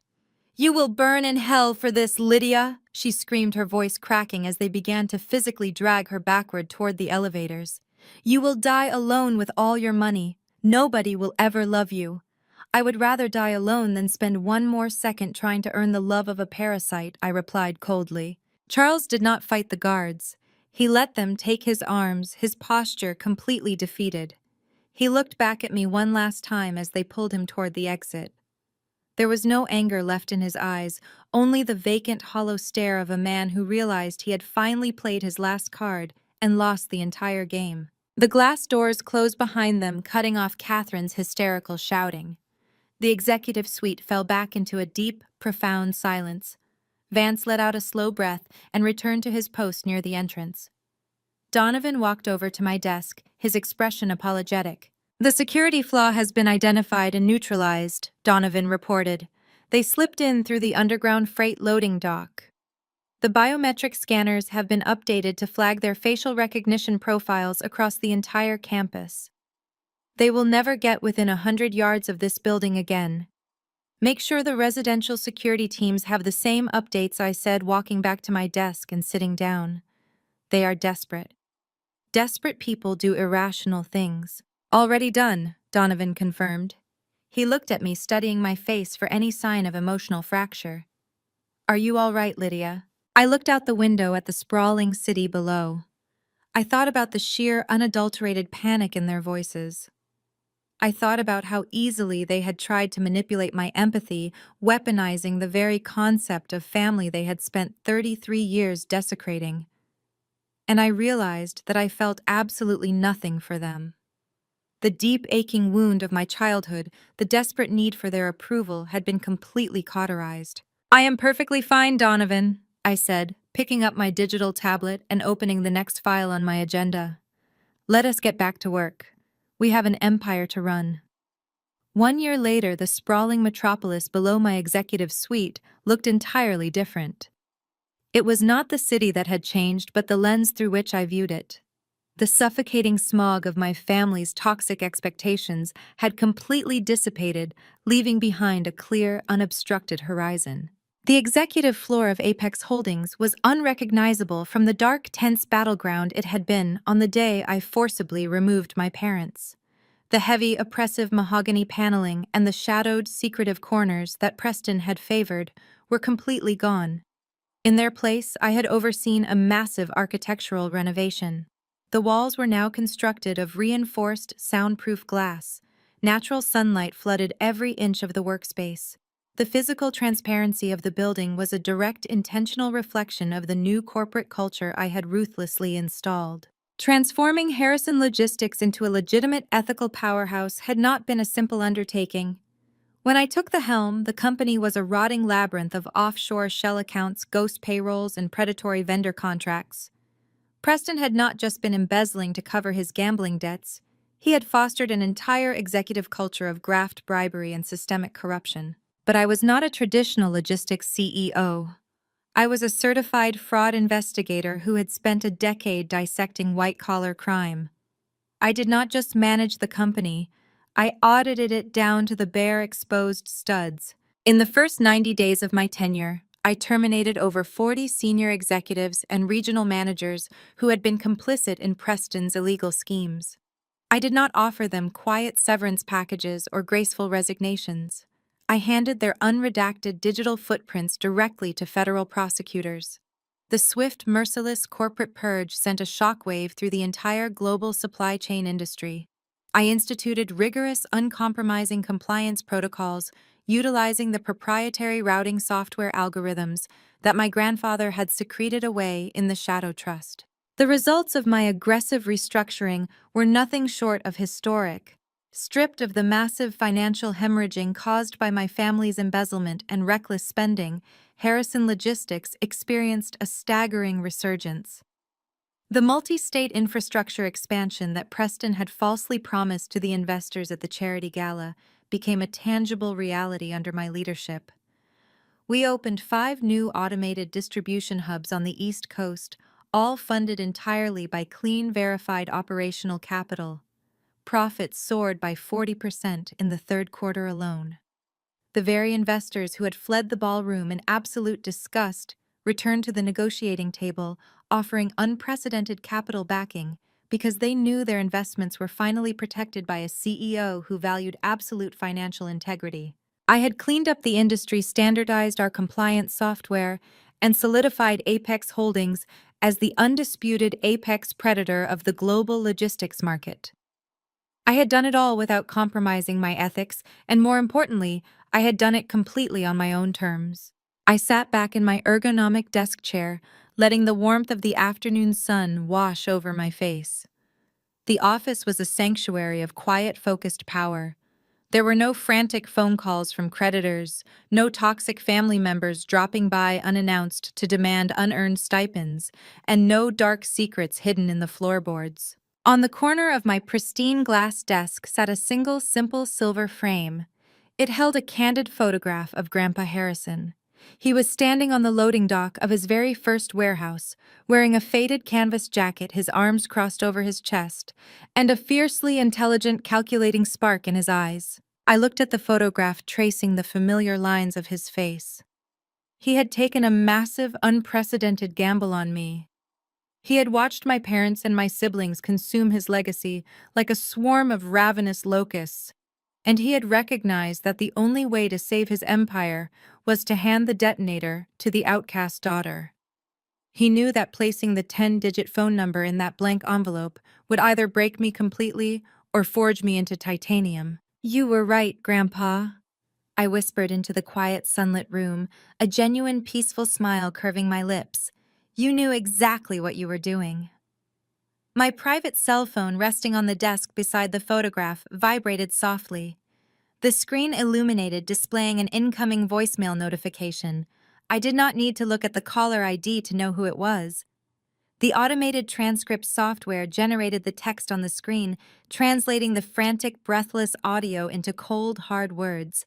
It was Savannah. Over the past 12 months, the reality of absolute poverty had crushed my family with the slow, grinding weight of a glacier. Preston had recently been transferred to a medium-security federal penitentiary in upstate New York, having pled guilty to a litany of financial crimes to avoid a century behind bars. Charles and Catherine were still trapped in their cramped linoleum-floored apartment on the outskirts of the city. Their social exile was permanent. They had become a cautionary tale whispered at the country clubs they used to rule. Savannah had suffered perhaps the most spectacular fall from grace. Stripped of her luxury properties, her designer wardrobe, and her wealthy husband, she was forced to work a minimum-wage retail job at a suburban shopping mall just to help our parents pay their basic utility bills. The former golden child, the influencer who had live-streamed my eviction and mocked my boring, poor lifestyle, was now folding sweaters on the clearance rack for hostile customers. I tapped the screen, allowing the audio to play on speakerphone. Savannah's voice filled my office, devoid of its signature arrogant drawl. It sounded thin, reedy, and incredibly desperate. "Lydia, please." Savannah wept, the sound of traffic humming in the background of her recording. "It is me. I am standing outside the grocery store. My debit card just declined for a cart of basic food. Dad's heart medication is incredibly expensive, and Mom cannot even afford her physical therapy copays. We have absolutely nothing. I am begging you, Lydia. I know what we did was horrible. I know I was cruel to you. I will do anything. I will clean your floors. I will work in the warehouse. Just please, please pick up the phone. We are starving. The message ended with a jagged, pathetic sob followed by the sharp beep of the disconnection. I sat in the silence that followed, listening to the echoes of her desperation fade into the vast, soundproofed architecture of my corporate fortress. A year ago, a message like that might have triggered a deep, conditioned response of familial guilt. I might have felt the insidious urge to rescue them, to play the role of the benevolent savior just to earn a fleeting temporary fraction of their gratitude. I might have convinced myself that their suffering was my responsibility to fix. But as I looked around my beautiful, thriving empire, I felt an absolute profound stillness in the center of my chest. There was no guilt. There was no lingering trauma pulling at my conscience. There was only the clinical observation of a consequence meeting an action. I reached out and picked up the phone. I did not text her back. I did not call the grocery store to anonymously pay for her cart. I did not offer her a job in my warehouses. I pressed the delete button. The voicemail vanished from the server, permanently erased from my device and my life. I blocked the new prepaid number she had used to bypass my security filters, ensuring the digital wall between us remained absolutely impenetrable. I set the phone back down on the desk. As I did, a monumental realization washed over me, settling deep into my bones with the warmth of the afternoon sun. The true inheritance my grandfather had left me was never the billions of dollars. The money was simply a tool, a mechanism of enforcement. The real legacy, the greatest gift he had ever given me, was the absolute, undeniable power to finally stop seeking validation from people who were entirely incapable of loving me. For 33 years, I had believed that if I just worked a little harder, if I just proved my intelligence a little more, if I just stayed quiet and absorbed their abuse, they would eventually see my worth. I had tied my own value to the opinions of a family entirely consumed by greed, vanity, and profound toxic dysfunction. My grandfather had stripped away the illusion. He had forced them to reveal their true monstrous faces in the stark, unforgiving light of day. He had given me the power to see them not as my family, but as the parasites they truly were. In severing my ties to them, I had not lost a family. I had gained myself. I had gained the freedom to build a life based on integrity, authenticity, and actual measurable merit. I had surrounded myself with a team of professionals who respected my leadership. I had cultivated a network of clients who trusted my judgment. I had built a thriving, beautiful existence that belonged entirely to me, untainted by their manipulation and their lies. Donovan knocked softly on the glass door of my office, breaking me from my reverie. He stepped inside, holding a sleek leather portfolio containing the final acquisition contracts for a rival European logistics firm. The legal team in Frankfurt has signed off on the primary clauses. Madame CEO Donovan reported a faint, respectful smile touching the corners of his mouth. We are ready to finalize the expansion. Are you prepared to review the documents? I looked at Donovan, my most trusted advisor, the man who had stood beside me when I burned the fraudulent Harrison empire to the ground. I looked at the photograph of my grandfather, honoring the brilliant, ruthless gamble he had taken to save my soul. And then I looked out the window, watching the city move below me, a vast network of connections and opportunities waiting to be explored. I am perfectly prepared. Donovan, I said, standing up from my desk and buttoning my custom-tailored blazer. I walked over to the glass wall, feeling the absolute unbreakable strength radiating through every fiber of my being. I was no longer the discarded middle child. I was no longer the scapegoat. I was Lydia Harrison, the architect of my own destiny, the undisputed master of my own life. Leave the contracts on the desk, I instructed, offering him a bright, genuine smile that reached all the way to my eyes. We have a lot of work to do, and I do not want to waste a single second of it. I turned my back on the past, stepped firmly into the present, and went back to living my thriving, unapologetically authentic life. For 33 years, I believed my value was tethered to my family's approval. I allowed their constant gaslighting, their arrogant dismissals, and their blatant favoritism to make me feel like a discarded outsider. But the absolute greatest lesson I learned from my grandfather's unconventional will is this: never let people who are incapable of genuine love dictate your self-worth. When you are surrounded by toxic individuals who build their identities on lies and manipulation, your integrity is your most valuable asset. My grandfather didn't hand me $1 billion on a silver platter, he handed me a single index card. I could only wield the power of that phone number because I had already built my own foundation. I had spent years cultivating my skills as a fraud investigator, securing my own income, and forging an unshakable moral compass. Financial independence and professional competence are the ultimate shields against emotional and financial extortion. Society often conditions us to believe that blood is thicker than water, demanding unconditional loyalty regardless of the cost to our mental health. But sharing DNA does not give anyone a free pass to exploit, demean, or destroy you. Walking away from a toxic family dynamic isn't a failure, it is a profound necessary act of self-respect.